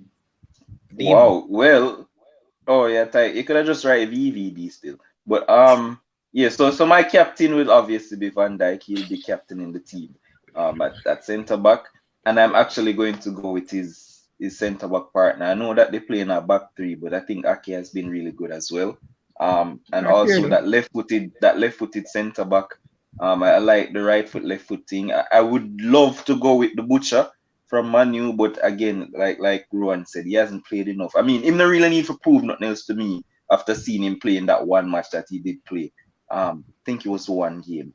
But I think it's only fair to reward persons who have been playing consistently. And I think Ake has done well consistently. More so than I don't want Otamendi. So here what now come down to me. You know, say Butcher me I go choose. So commenters. Tell me who I go choose. So not gonna be the deal breaker for this one. All right, Levon. All right, you see, the only premise why I had Otamendi, because Otamendi can never make an 11 for me over Martinez, despite the fact that Martinez is undersized and we know all of that. So listen what I choose now. Listen what I choose, Lisandro. You see that last game they played, they said that save that he made, that alone kick away Otamendi. Well, and they look such a better outfit when he's on the field as opposed to when he's off. Whether he has the feeling in a back three or so. I'm going to go with Lisandro. The only reason why I had Otamendi ahead of him was because he has played in all the games. Ake, you can make a compelling case, as Dimo rightfully mentioned, because he has been very, very good without setting the world alight. So any of them that were selected, I wouldn't have any big issues with. I mean, like I say, I have no problem going with Lisandro either, especially because Ake plays in a back three and it probably make him look better than he actually is. But I have no problem with Martinez either. Yes, fair enough. All right. And for this position, who? I'm going with the Wonder Kid. The Wonder Kid from River Plate, who is now playing his trade at Benfica, but won't be there for very long. It has to be Enzo Fernandez because he is just that metronome in midfield. We know he has the ability to play as an 8, but in this formation, I'm playing him as a 6, where he gets the ball from the centre back and he just starts to just use that wonderful right foot to spread the play. Just keeps it ticking over in midfield. Definitely Enzo for me. So this would have been Enzo versus Frankie? No, well, for me, I have Frankie playing, but in a slightly more advanced position because yes, I have Frankie playing as my number 8, my box to box, while Enzo sits. Yeah, all right. I'll definitely go Enzo then if that's what we're doing. As long as Frankie gets in, it's fine. Definitely, Frankie definitely is in my team. Right. I think Levon, what people fail to understand is how press resistant Frankie is. He flirts with danger, and sometimes it will leave you on the edge of your seat because you're seeing this man is spinning on the edge of his area. But there's a method to his madness because once he breaks that press, he's already able to run probably 20 more yards in possession. And we know he's a fine tactician. I think he he hasn't gotten the platform at Barcelona just yet to show how brilliant the player is. But I think with Busquets leaving, I think Frankie de Jong can show the world just how fabulous a footballer he is and why there's so much fanfare about him and so many teams wanting to take him off the books of the Catalans. So Frankie definitely in that number 8. Mm-hmm. All right, and for the final midfield spot. Boy. I mean, who left? I understand. Yo, I look for the two side them right now in my head, and none of them have no good player left in the midfield. Levon, if you had asked this before, I think all of us would have gone Rodrigo de Paul. But based on what we have seen, this is a man who looks like Demo.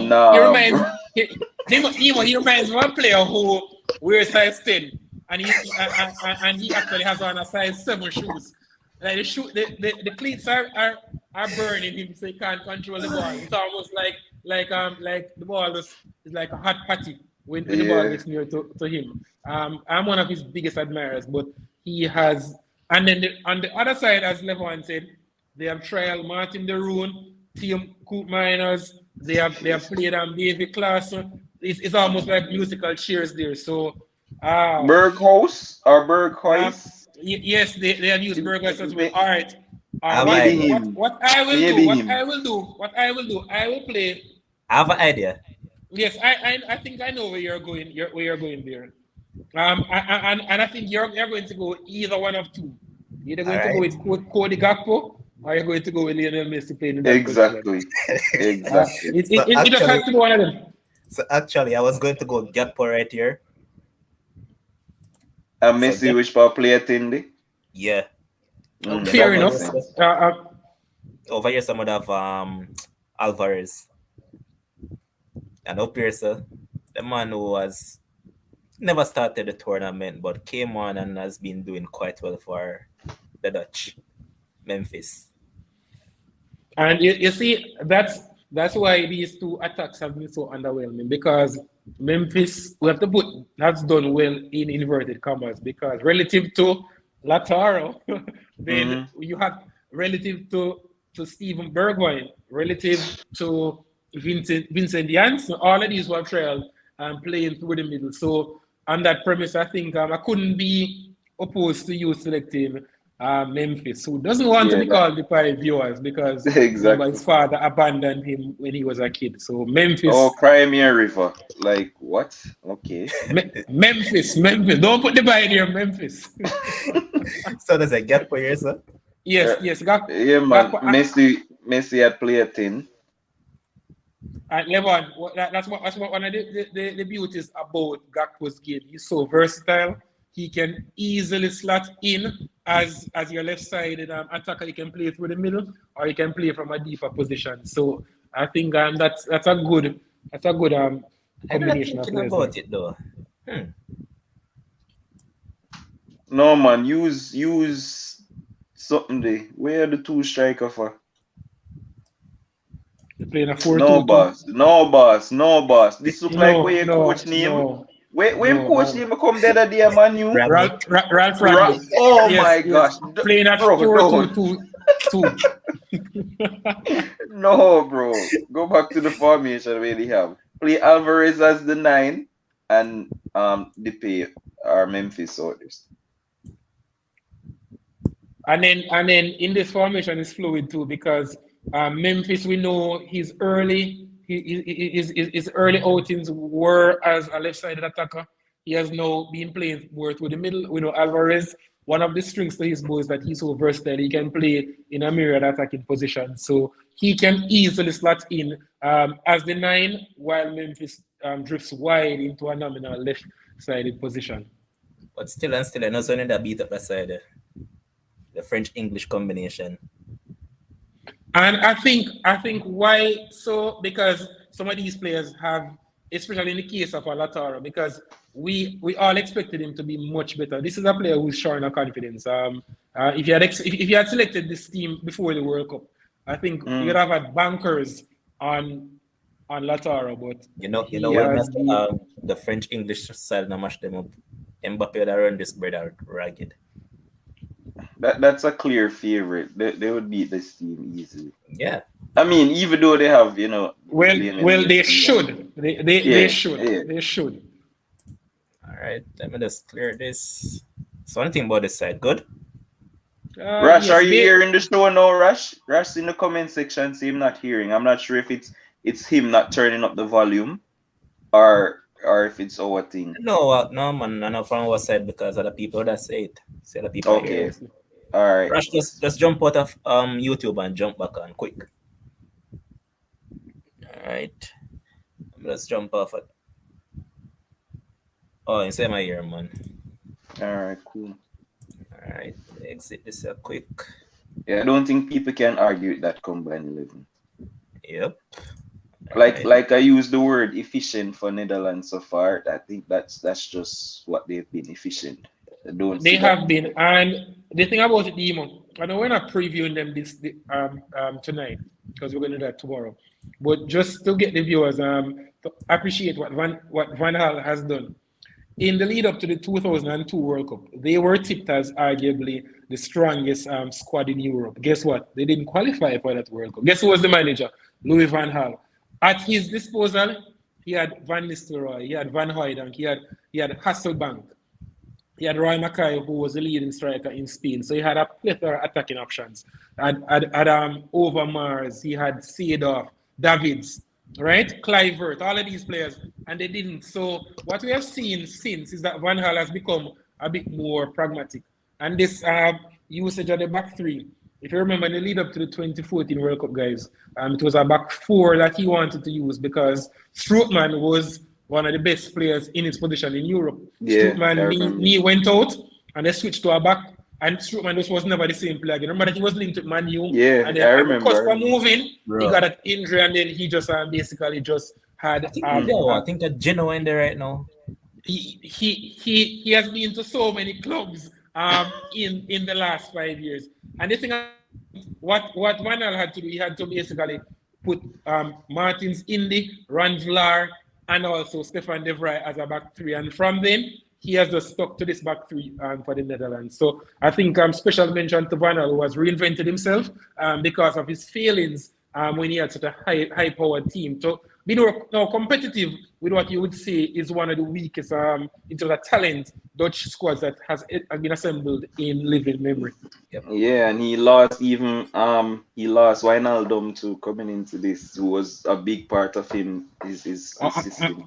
Of his system, very good, because in that position in midfield, you know that Wijnaldum would have featured and then Gakpo would have played a bit further forward. Yep. So special mention to him. Here's Joaquin saying that night to all the sport generals, I strongly believe that there will be a new World Cup champion, a team that never won the title before. I'd really want that to happen. I hope so. There's no Spain, so I hope so. My bad mind everybody right now.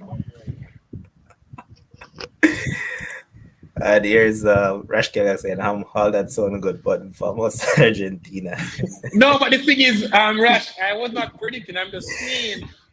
Tomorrow you hear that. Tomorrow you hear. Is so pragmatic as opposed to before, because I did mention in previous shows that Van Gaal, when he was at Ajax with that brilliant young team that won the Champions League in 1995, was a manager who was a purveyor of beautiful football, playing a 4-3-3. Because we know the Dutch, they basically have the 4-3-3 that they usually almost always play. But here he is, bucking the trend, playing with a back three and getting the desired results. Yes, sterile sometimes, as Dimo said, they are very efficient.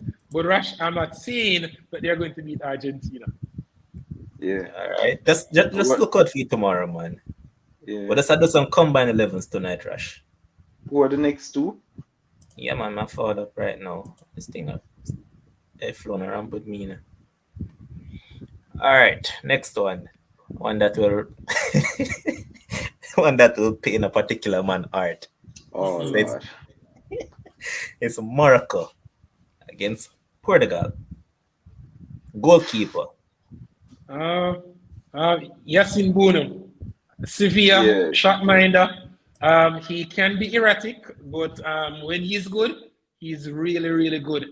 And last season, Levon, when Bono was actually keeping well, Sevilla was pushing Real Madrid. We know they fell off over the home stretch, and Barcelona finished a clear second. But remember that Sevilla was going toe to toe with them early doors in that league title race, and Bono was a very, very instrumental member of this back four. Diego Costa has been good as well, but I just think that Bono and the fact that they have conceded only one own goal, I think special mention to him, and he came up big.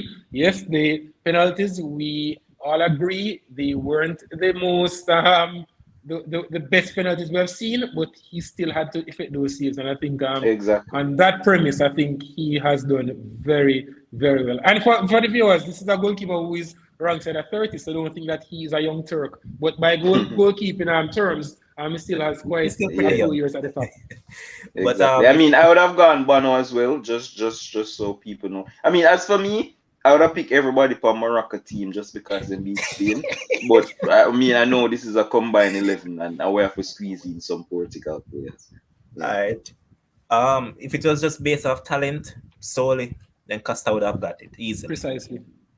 Because I mean, hopefully I see that man at my club come next year. But anyways, let's move on. Left back. Right back. Left back. Yeah. Tough. When the left back name will play for Morocco, I mean, I'm not judging just Mazraoui. There's Mazraoui and there's Ata'ala. No man, the Mazraoui one. Yes. Listen, he not just today. I don't know. Cancelo is great at left back. But the thing about it, Dimo, is that Mazraoui, he's really a right back. And what is strange for me, Levon, is that Hakimi is so comfortable playing on the left. And Mazraoui is so comfortable playing on the right. You know, Hakimi is good on both sides, right?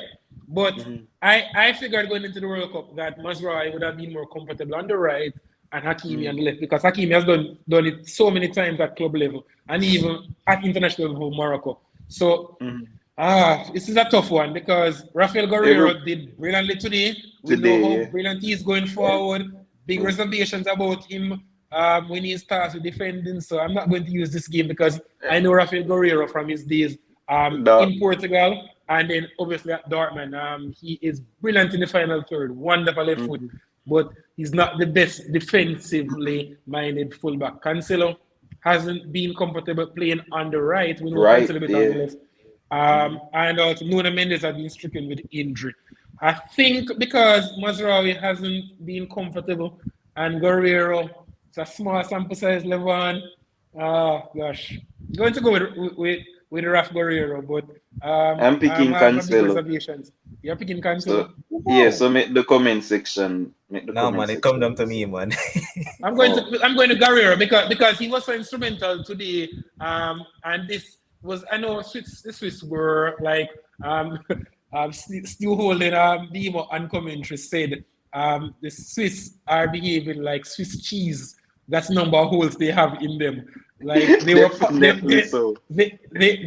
they weren't the most adroit defending today. But Guerreiro for me, Levon. Yeah, and that's why I'm picking Cancelo, because I just think that whoever this team is going to come up against surely won't be as open as how the Swiss were. And I think that Cancelo offers more. When he's defending as well. Yeah, but he has more strings to his bow as a player for me, especially his dribbling ability. That is the threat of a goal as well.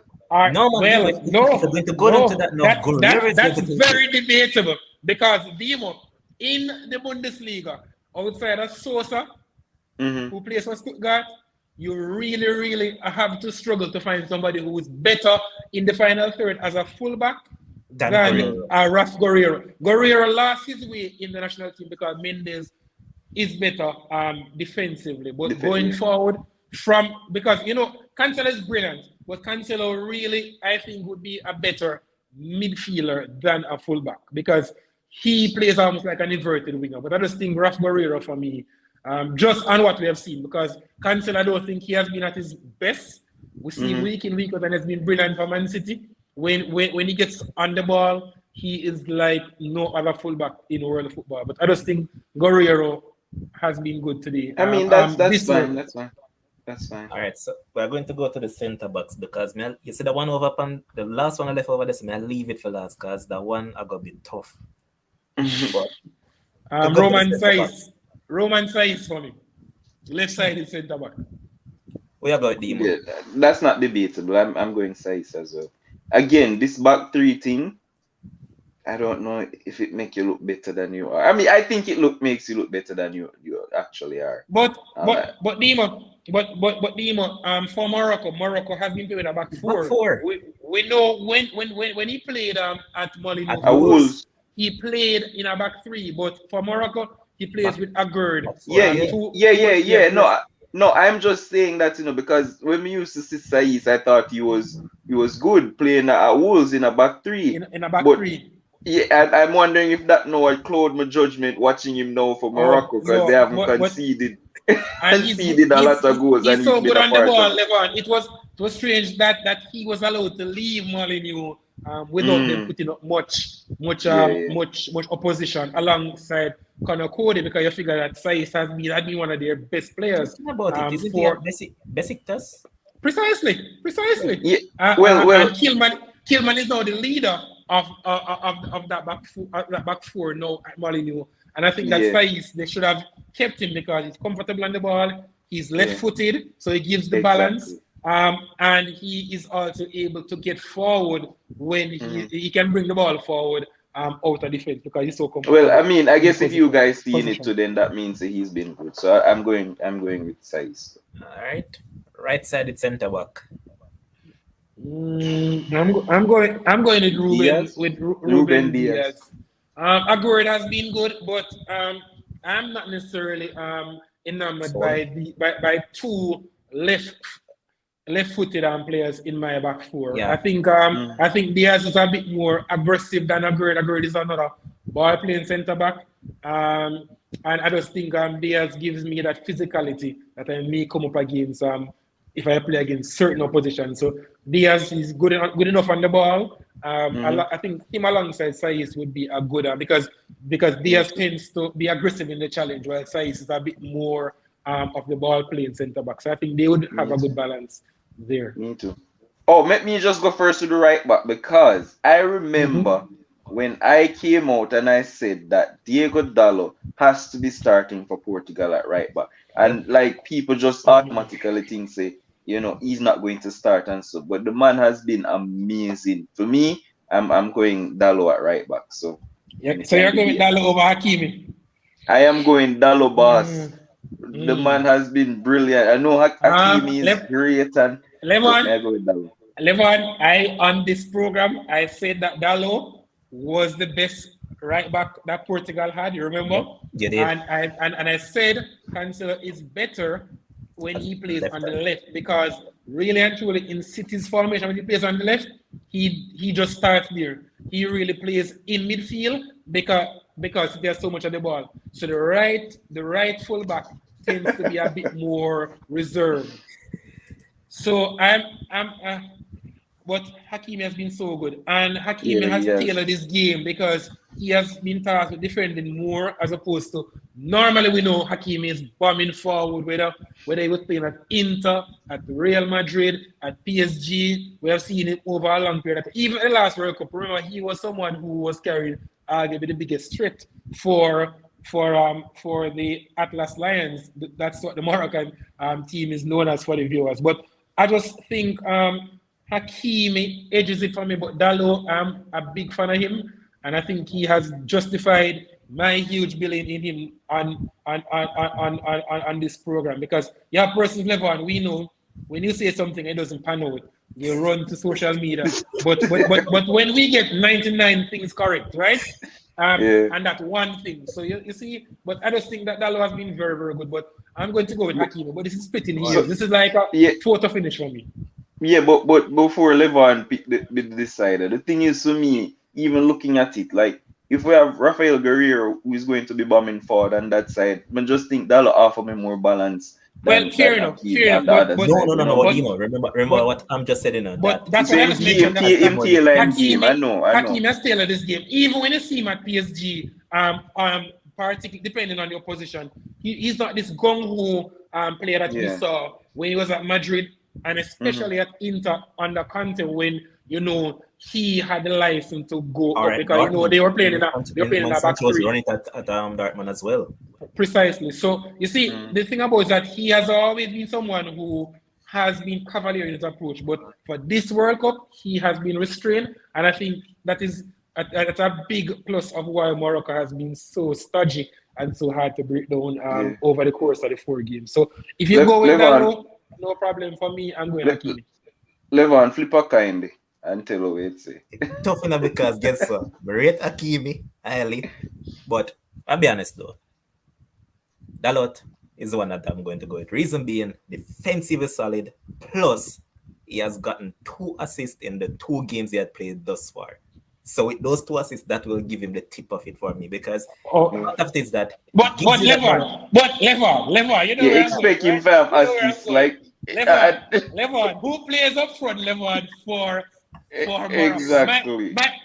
My ball, right? En-Nesyri, you know I have no love for En-Nesyri. Good at Leganes, but we see him at Sevilla week in, week out. That stage is too big for him, right? And yes, he does a good job, but we know, I understand the numbers, and so we have to take numbers into context because really and truly, I would figure that playing with those attackers for Portugal, he should have more assists. That he should. But fair enough. All right, let's go with that. It was a photo finish, but Dalo. Yes, let's go. Probably United bias dropping this because he has been brilliant for United this season as well. So let's go with it. But Levon, that was a low blow mentioned in exactly. It doesn't inspire confidence in the attack. All right, and for this player, I don't think we need to go any further. I think this player picks himself. Yes. Sophie and Amrabat. No questions asked. Although William Carvalho today was very good. Yeah, he was good going today. Forward, I think really actually level. On today's performance, but on the surface of the whole tournament, Amrabat, but special mention to Carvalho today because he was very good. And it's a player who had a big reputation. Was tipped for a big move today. It's like him, for the Premier League. But every time when he seems to be making strides, Demo, and then there's this big fanfare. He goes off the radar. He has done well at Betis, playing at the Benito Villamarin. But I think Amrabat, on the surface of his performances for both club at Fiorentina and also in this particular team, I think he definitely plays as the number 6. Yeah. All right. Number 7.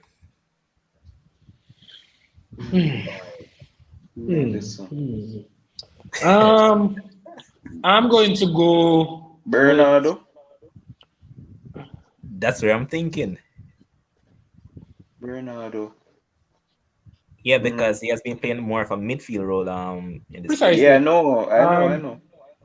All right. In my midfield, I'm going to go with Amrabat as a 6, and I'm going to play with two number 8s. And they're going to be Portuguese. I'm going to go with Bernardo Silva, and I'm going to go with Bruno Fernandes. Simply being, Amrabat will give me enough solidity, and I'm going to be a pressing team. So I think I'm the 2 Portuguese. And the thing about it is that City shows that Bernardo is not necessarily just a number 10, because we know when he was at Monaco, people saw him guys as a luxury player, brilliant on the ball, but he works hard, runs his socks off. He's able to play in so many positions. So Bernardo and Bruno plays for me as number 8s. All right, before we move on to the next spot, in regards to Bernardo as well, I think it was a week ago, if I'm not mistaken, I saw where he did an interview and he said that his favorite position is playing right beside Rodri. Precisely, because why he's able to get on the ball so much. So while his stats, and that's the thing about his stats, someone compares stats to a miniskirt because it doesn't show everything. It shows some, but it doesn't show everything what's underneath. Because the thing about it is that he makes so many progressive passes, guys, in between the lines, right? He affects the play from a deeper position.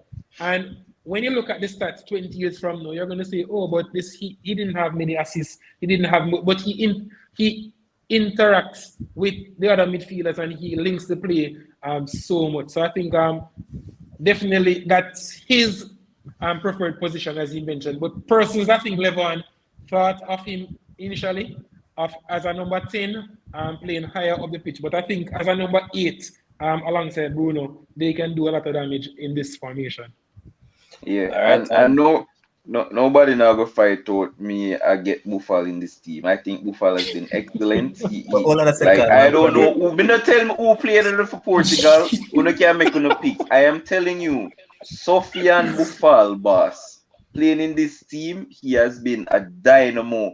And like this is the same reason why I was arguing for Dembele with the Spain England. Like his footwork is so like you see the man today, Yeah, see the man the walk man sent somebody today. the man sent guarantee to go back to the Atletico. But Yeah. Levon, the thing about Sofian Buffal, and I think the viewers would have seen enough of him because I know our viewers watch, especially the Premier League, a lot, the EPL, and they saw him at St. Mary's for Southampton, and Flashes. I think remember that one of the seasons, his first season, he scored arguably the goal of the season when he dribbled from his half, and he left about 4 or 5 players. So he's a maverick, right? And people expected him when he came to Lille to be the second coming of Eden Hazard or Dimitri Payet, because Lille has this propensity to produce brilliantly technically gifted players, and he has shown flashes. We know he's brilliant, but and I think the same can be said about even João Felix, because I think Felix would be the opposition here. I think what would tip the balance in the case of Felix is because he has the stats, and you know the stats because Buffal hasn't necessarily, but then Buffal plays with En-Nesyri, and you know, we're just there arguing with a pinch of salt. Yeah. So I think Buffal, I'm a big fan. I rate him, but I'm gonna go with João Felix just because Buffal, I think he hasn't done enough for me, and I think a player of his talent should be affecting the game more than the odd moments of brilliance. We remember how he sent Marcus Llorente to the shop, sent him out and didn't give him any money, and Llorente was expected to bring back change. Trust me, that was like classic. But that's Buffal in a nutshell. No, it's not, because he also sent him again in the box and squared it with his left foot on the header, with the man just knocking at the pool and he made it wide. If you're going to go down that line, right? If you're going to go down that line, then we can make the same compelling case of Felix. Felix pick up the ball based on precisely, and edge of his own box, and he walked up about 4 of them. So why Felix can't play over there, so? Turn them. No, because Ziyech has to play there. Because Ziyech over there. Hakim Ziyech has to play as the right side attacker in this formation. And then remember Ziyech will dovetail with Bernardo, because Ziyech can drop deep. Bernardo can go out there. So I want a fluid attack. Correct. So I have Ziyech there, and I have João Felix on that side. Wait, so Levon pick Buffal thing too? Brother, Felix may have on the left hand side, brother. Oh wow. This is so biased, but okay. But you know what though, the thing with Buffal though, but I have to give Buffal, even though he hasn't lived up to the building, and they always say it, it's when you move to some lower leagues and to some lower clubs where the expectation is not that high. Yep. He has done very well at Angers so far. He's basically the main man at Angers right now. Otherwise, from and that's the thing about him. Wasn't Angers Mohamed Ali Chow moved from to Sociedad? Yup. So, and before Buffal, you know, Ren Adelaide did brilliantly, and then got that big move to Leon. So Angers is basically that club that players use as a platform. So don't expect Buffal to remain there, because you know they are unfashionable. They got promoted a few years back, and they have been punching above their weight in a league. But as I mentioned, he's one of those players who, when he gets to those clubs, when he's the man, he will walk people, he will do brilliant things. But I just have my reservations about he's Buffal. 29.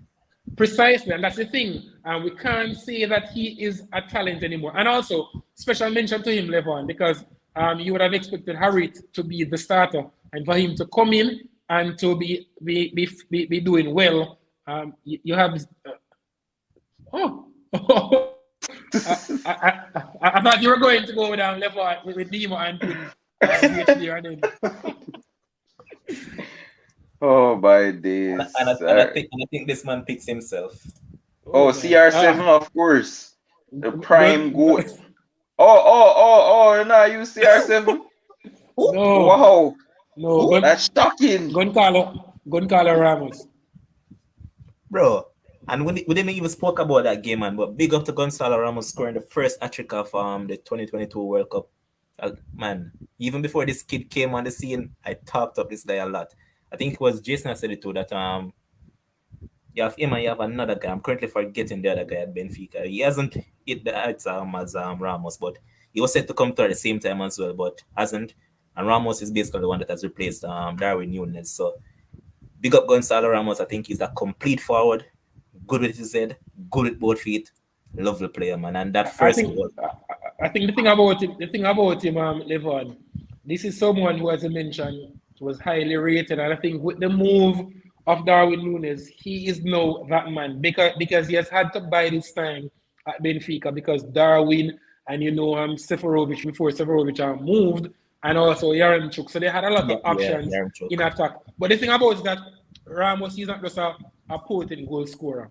He is able to play in a lot of positions, and I think that has put him in good stead because he's comfortable with both feet. Also, for the viewers, this is someone who topped the goal scoring charts at the European Under-19 Championships in 2019. So he has been on the radar for a while, and he is someone who was expected to go all the way to the top. And I think with him playing regularly for Benfica, because I think Roger Schmidt has done a very good job making him the reference point in that team. And that was a big call by Fernando Santos. Not just not selecting Ronaldo, but entrusting the faith in a 21-year-old who was starting for the first time at international level. And such a big game, and then to look past others who you figure probably could have featured. Yeah, Andre Silva, who has a very good scoring record for Portugal. We know he scores in qualifiers and against lowly ranked teams, but his record in international play is very, very good. And for him to be overlooked for an unproven striker, I think that was a big call. Also, Levon, quickly, Otavio, another of those players who versatile, is really a winger for Porto. By the way, for the viewers, he's Brazilian born, naturalized Portuguese, but here he played today as part of a double pivot with the aforementioned William Carvalho, and he did very, very well.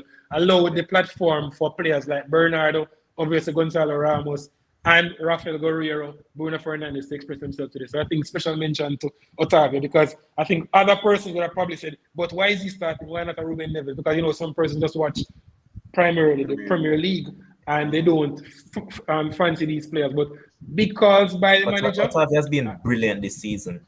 Precisely.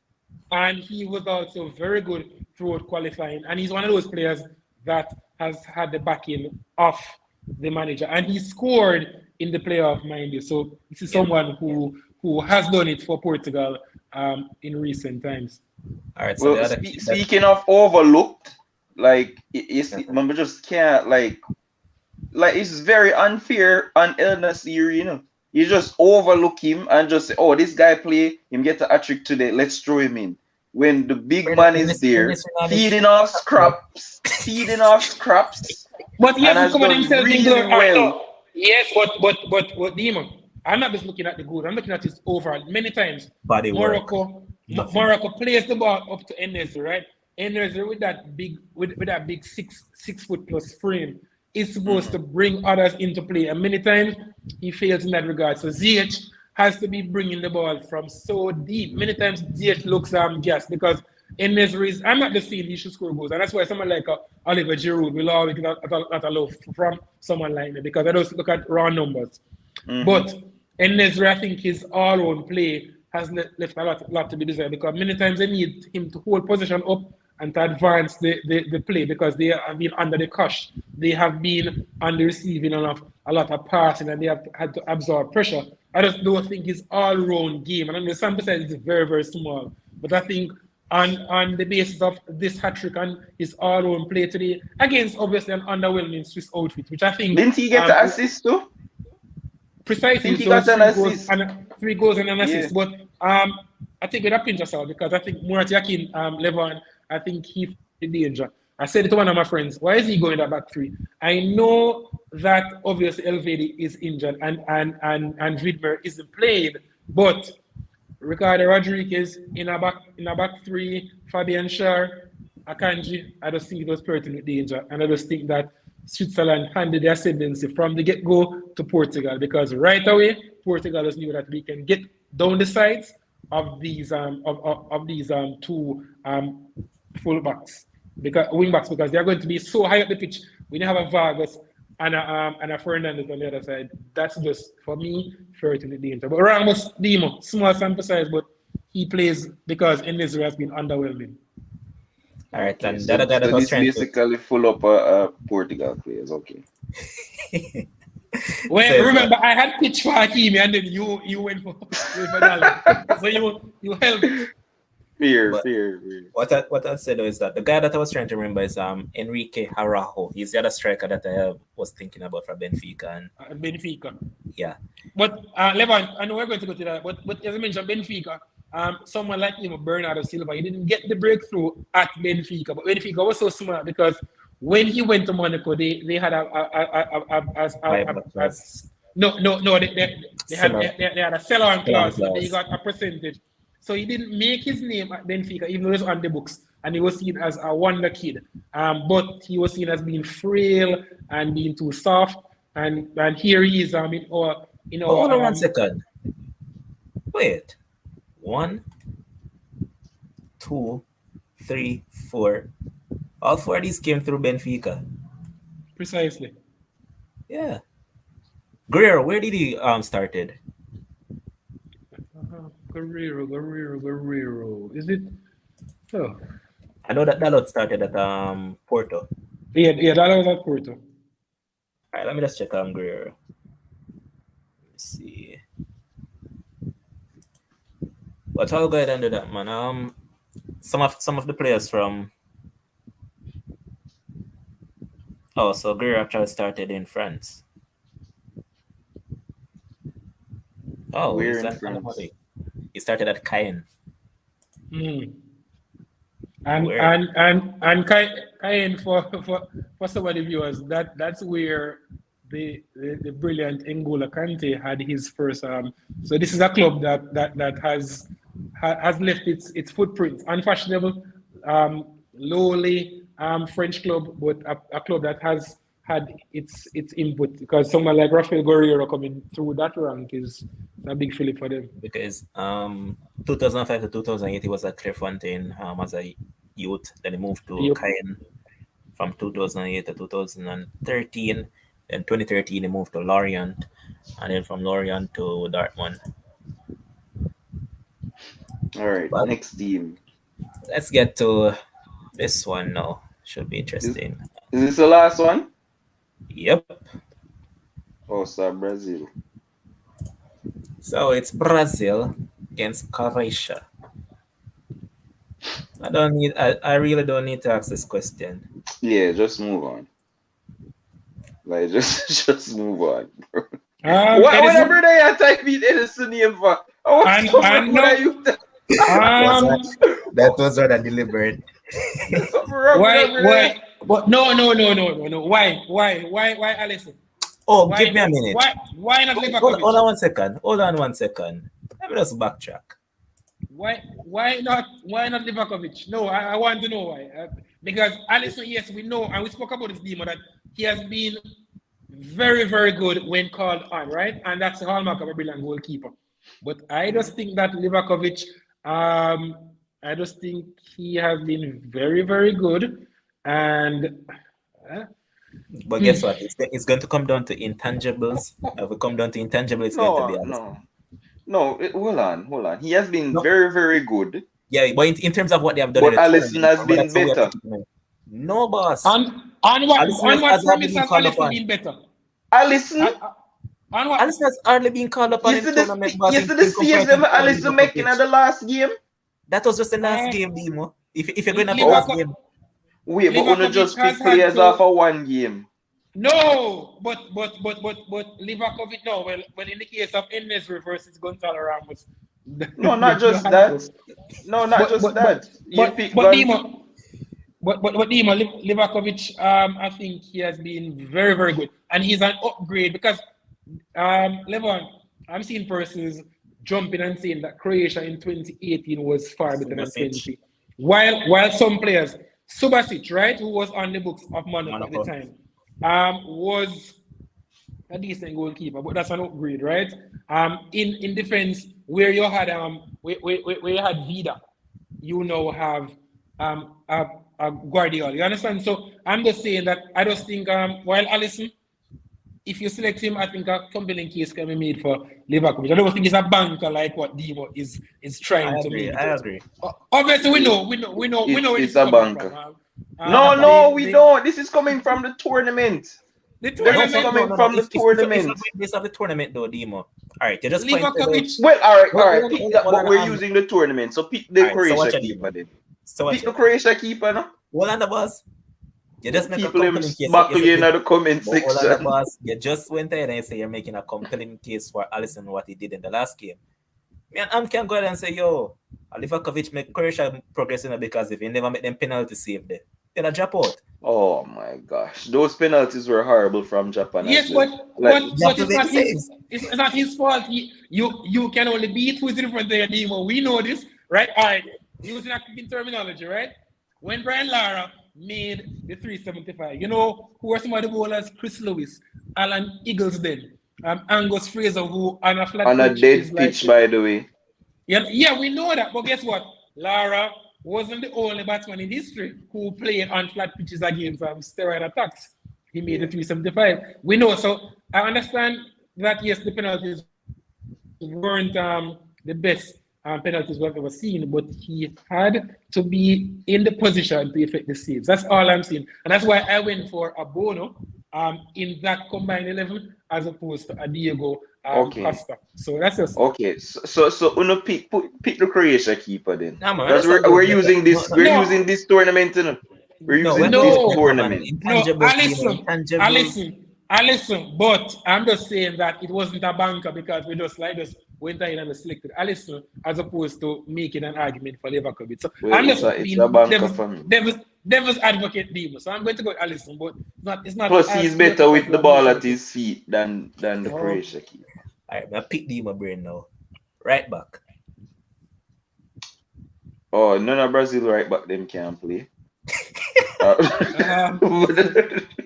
Juranovic. Yeah, that's what I'm But I- picking. None of them can play, boss. Has been You're good in right, this this one. tournament. He has Yeah, been good. he's been decent. All I mean, right, he's been better than the other two. Left back. I'm going to go with for So- Brazil again. I'm Oh, going to go with Stanley. Sosa. I'm going to go with Sosa simply because Brazil we have seen Sandro, Danilo, none of them don't look good. we have seen all of them, and none of them have necessarily covered themselves in glory. They haven't been bad, mind you, but I just think Sosa offers so much going forward, and he has been surprisingly quite decent at the back. He missed the last game because he was injured. I think he will be a big loss. We know that Barisic came in and did well, but I think that is a drop off there as opposed to the Stuttgart man. I think is a 7 for me. I think the Celtic man gives me level on a 6 most times. So I think Sosa for me there. All right. Left centre back. Demo. Left centre back. That's a player 2. Yeah, they that's play Thiago Thiago Silva's Silva. Thiago Silva or wait, I'm gonna make a case for Lovren. No, I'm not about to make a case for Lovren. Thiago Silva. Left centre back. Left centre back. All right. So The mass man. Mass man easily. So why Thiago Silva can't play this? So? Bro, No, Gravina has because- been way superior to Thiago Silva in this tournament. Okay. It's I it's- see- So another 2 of them are gonna play. Because both of them are play. Well, in my formation, Thiago plays, but just Guardiola the ability to bring the ball out. He's the complete package, and Left-footed it's frightening that he is 20 years old, right? And it boggles the mind as to, because we always gushing over players who are attackers at this age, but this is a defender at 20 years old who ticks basically the boxes. He's aggressive when he needs to be. He's calm on the ball. He brings the ball out. The Liverpool man, by the way. I'm glad that you went there.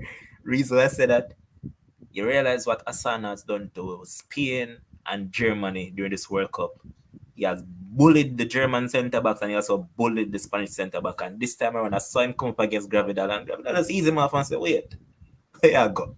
Because he has that part of his game too, so he's not just brilliant on the ball. He's not just a ball playing centre back, but when he needs to be rough, and we see this week in, week out when he's paired with Willie Orban for Leipzig, that he is just a very, very good player. And I think he's justifying that huge billing because they're reputing that he is going to go for anywhere between 70 to 90 million euros when he actually leaves the Leipzig arena. I kind of lose rating to him because this youth there gush of Real Madrid that he'd love to play for Real Madrid.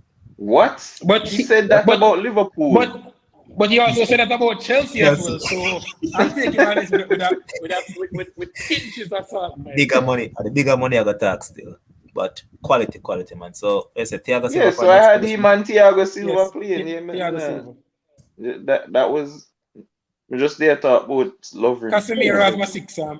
Yeah, that's easy. Casemiro. It's not as easy as you're making it out. Brozovic has been very, very good. And the thing about it, guys, is that quickly, many persons always were wondering, why does Brozovic play over Kovacic? Because remember, Kovacic really has become a full-fledged starter since the retirement of Rakitic. But that combination that Brozovic has with Modric is almost telepathic. They have that understanding. Brozovic is one of those players who is hardly noticed, but he features for club and country. He's one of the first names on the team sheet for Inter. When Inter plays well, Brozovic plays well. So Casemiro, but as Dimo alluded to, it's not as clear-cut as person. First, we'll see Casemiro hands down. Brozovic has been very, very good, and he's that metronome that goes unnoticed. He was at the last World Cup, and he has definitely been the same thing at this World Cup. Even at 31, going 32, still a player who is playing at the top of his game. Yeah, man, for Inter this season, he has been super. Yeah. No things get sticky. Things get sticky now, boss. Not really. All right, go pick.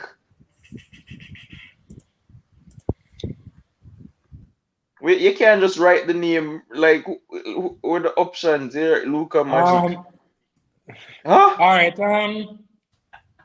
There it will be between Luka and Paqueta. Paqueta, like man. Paqueta has been good. Although Robbie Rich says that he can't play in a deep position against proper opposition, but unless he's injured, he will play there for Brazil throughout the course of their stay in Qatar. But I just think Modric, he is just so smooth, so he's just so adroit at linking the play and connecting between the lines, and he's so press resistant. I want Modric in my team because he's just so hard to dispossess despite his advancing years, Demo. And then that intangible, he and Casemiro, we know of the understanding that they have played for so long. It's just so many that tick the box. While I'm a huge Paqueta fan, playing in that position, I just think Modric shades it for me. So Luka for me there. I was gonna go Luka as well. All right, this player right here. I'm going to go with.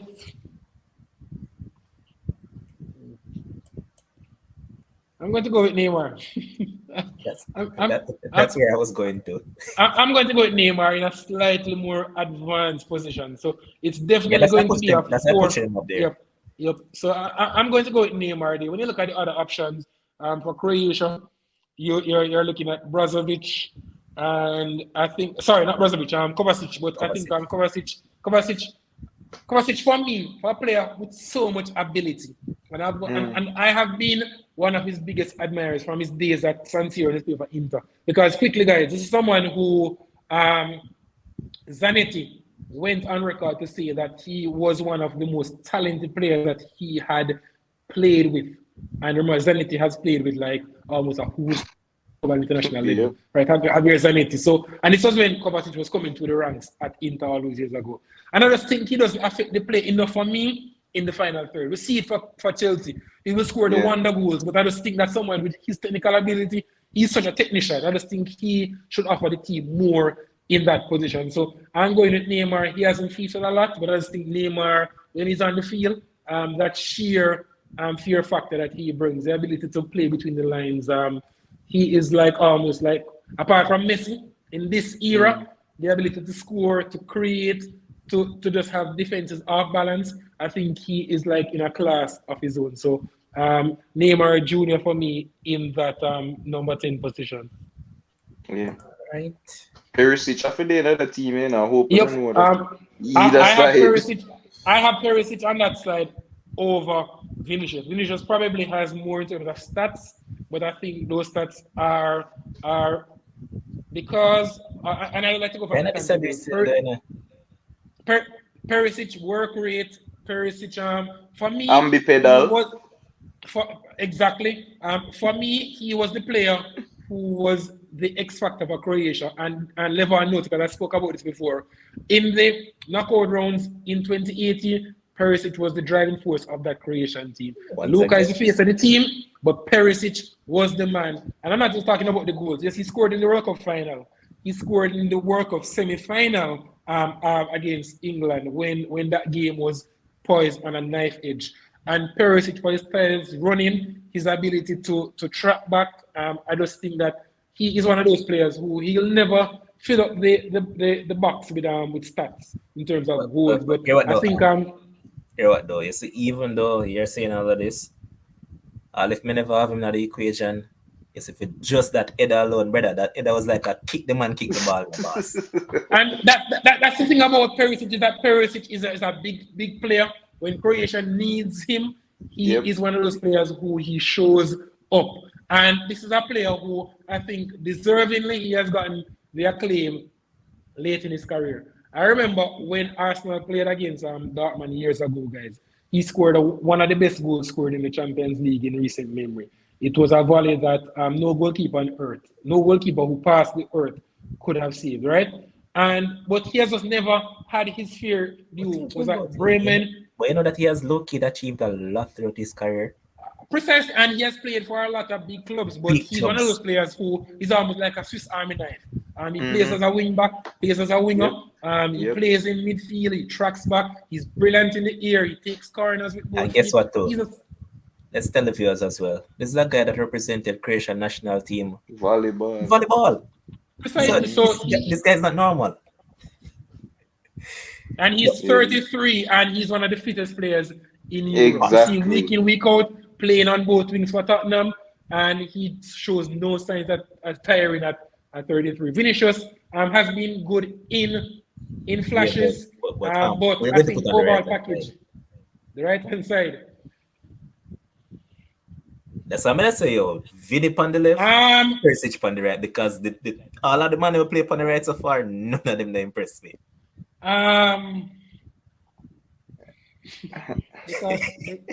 Because Kramaric hasn't set the world alight.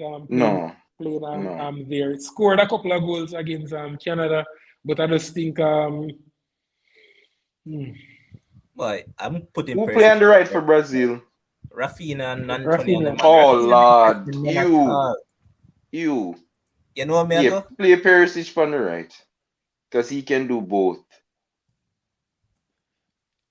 And for the viewers, it is more down to the fact that the right side of the attackers for both teams have been underwhelming. Kramaric has a couple of goals, but I think he hasn't lived up to the billing, and I think that was a big mistake by Zlatko Dalic, who hardly gets anything wrong, but to leave Ante Rebic, because I just think Rebic would have been better. Just remember that one is missing.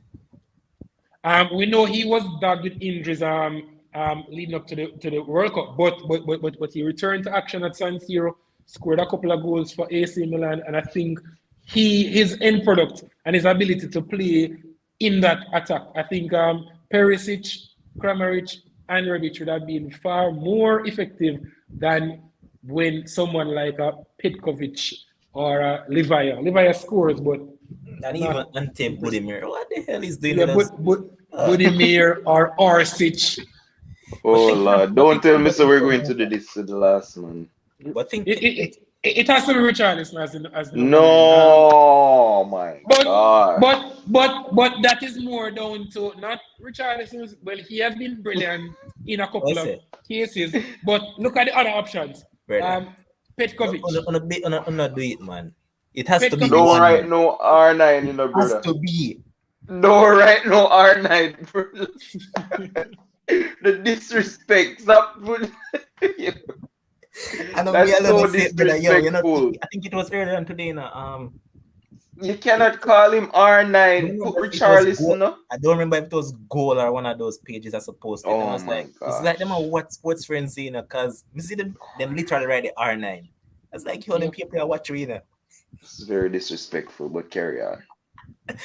But what cannot be argued on Demo is his goals per game ratio for Brazil. While he isn't someone who will admire in terms of his aesthetics and his all-round play, well, he gets into goal scoring positions, and for the team in Canary and Blue, he usually delivers. 1 in 2 is very good at this level, and I'm not picking the fact that he him, plays.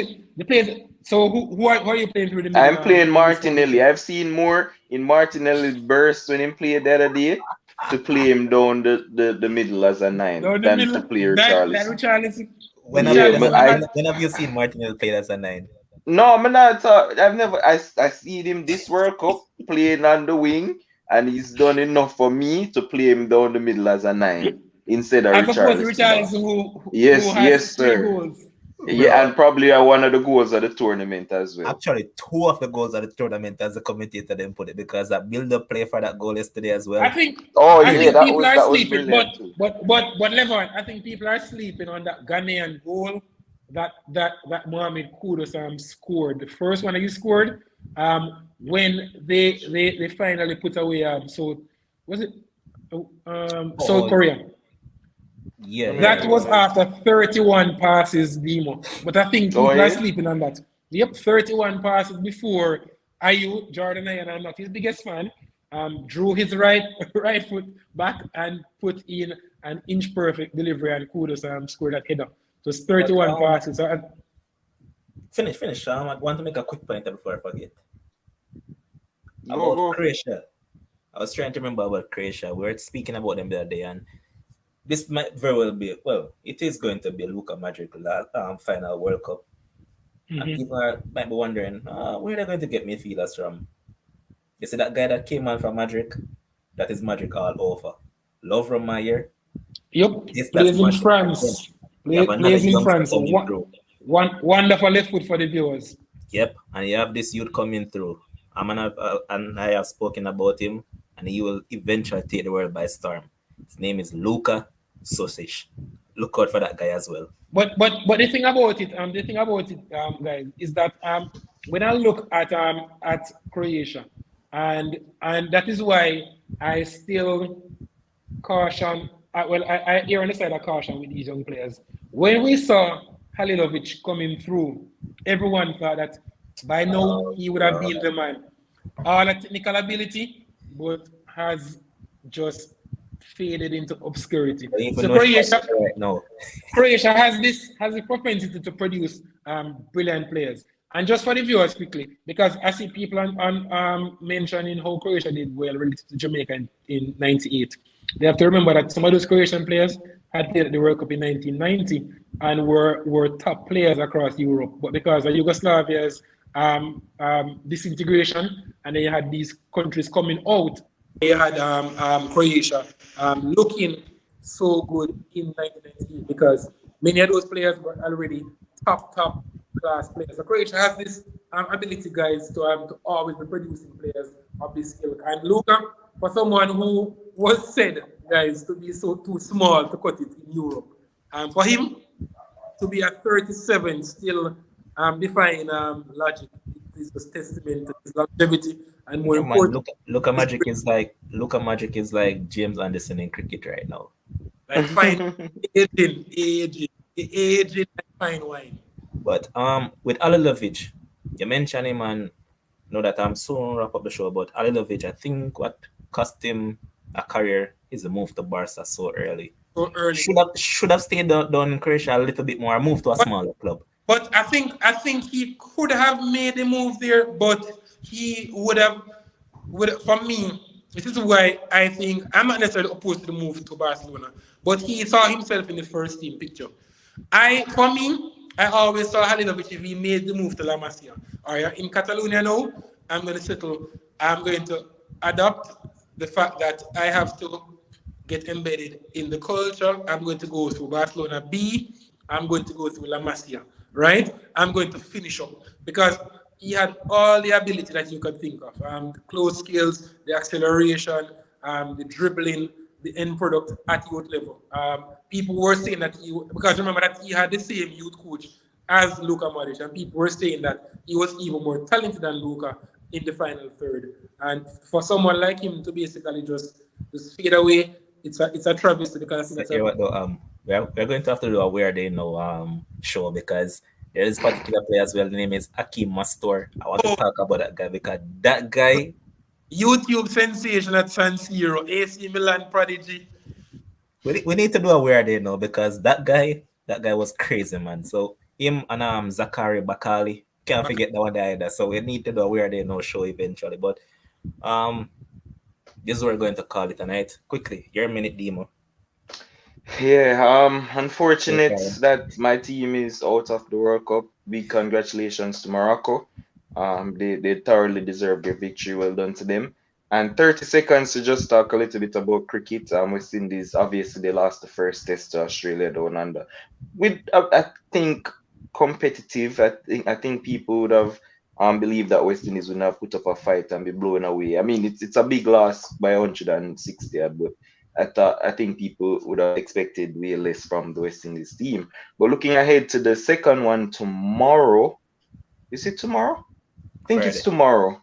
Or one of them days, because Australia they're ahead, 1 day ahead of me. I'm kind of confused with the dates. But Thursday. So it's Thursday. Yeah. 11 p.m. Yeah, at Adelaide, and they'll be playing with the pink ball and all of these things. Listen, we're playing with a host of injuries, and we might be going up to face Australia with a West Indies A bowling lineup. Marquino Minley just landed over there. Roach has an injury. Seals also has an injury because he's played with a knee injury, and then the pitches over there in Australia are quite tough, so it's playing on him. So he would be out. So you'll be going to see James, Anderson Phillip, Marquino Minley. Obviously, Rasta and Chase now is a bowler because he's not a batsman. Huh? And guess what? Azari Joseph and Jason. And Pat Cummins might be out, but guess what? Here comes Scotty Boland. Yeah, so I'm. As you mentioned, the possibility of Cummins not playing because we know Borland, he took to the international scene like Dr. Water. Yep. His average is 9, preposterously 9. That's laughable. His strike rate is astounding, and you know what you're going to get from him. But on the lights, with the pink ball, Mitchell Stark, we know. He's finished that, and you know Hazelwood, you know what you're going to get. And the thing about it is that they are possibly going to give a debut to Mars, who is the Mars guy you're talking.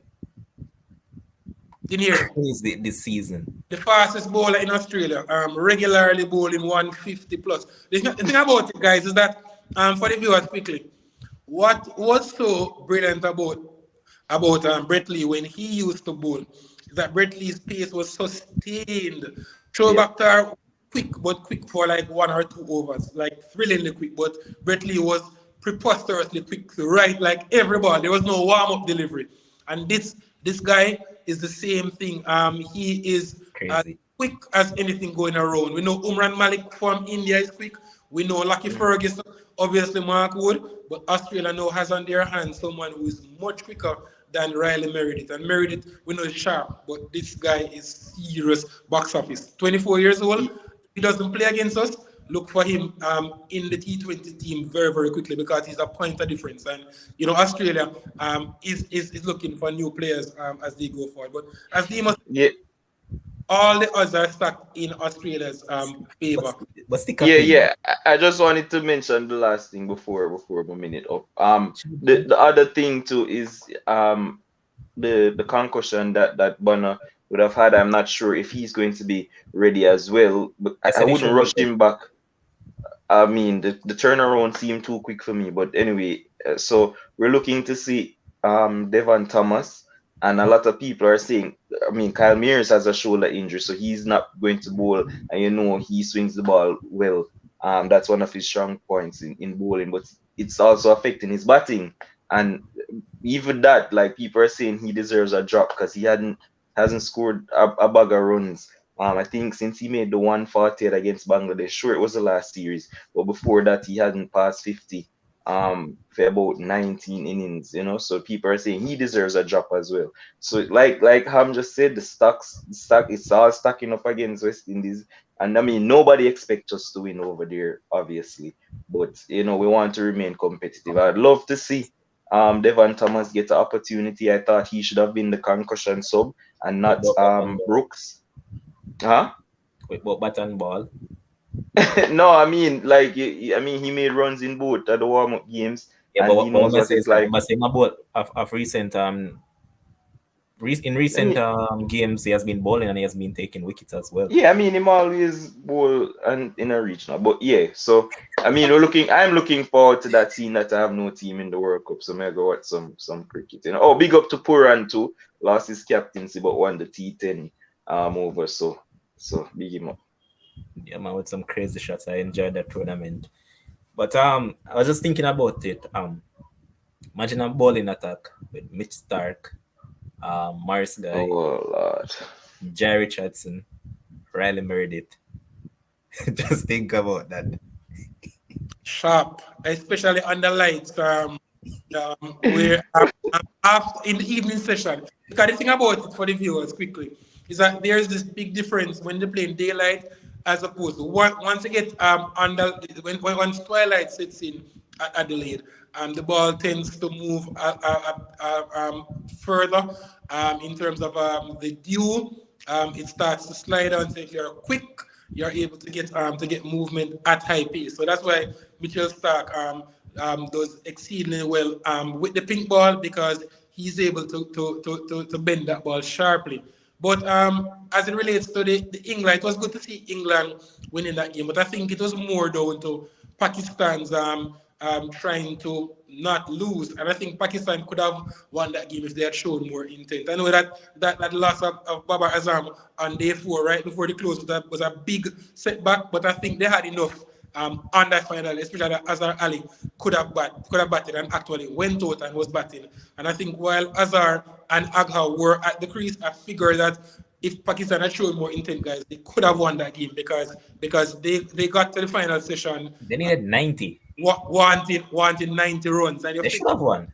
But I knew level one. Once they lost one of those 2 wickets, that the Pakistani collapse would have been in effect. And it is good that Anderson and Robinson stood up, and I think special mention to Stokes because he puts his body through so much, and to get that crucial wicket off Babar Azam with a short pitch ball on a docile pitch, I think that was pardon the pun, it was back-breaking for Pakistan, because Babar is like, he oozes class, and he was coming off a century in the first. So they have to go to the drawing board quickly because they had a pitch that did not favor them. So I think expect to see a rank turner in the second second match because their seam bowlers without Shaheen Shah Afridi, they do not inspire confidence, and they will be cannon fodder, especially with Harris Roth out and such an inexperienced attack. So I think they have to be savvy and to tailor a pitch which will fancy their bowlers in the second test match. And big up to the Buzz Stokes partnership. That's now what 7 victories in 8 test matches. Simply brilliant, and I love what these guys are doing with test cricket. This makes me interested in test cricket. Yeah.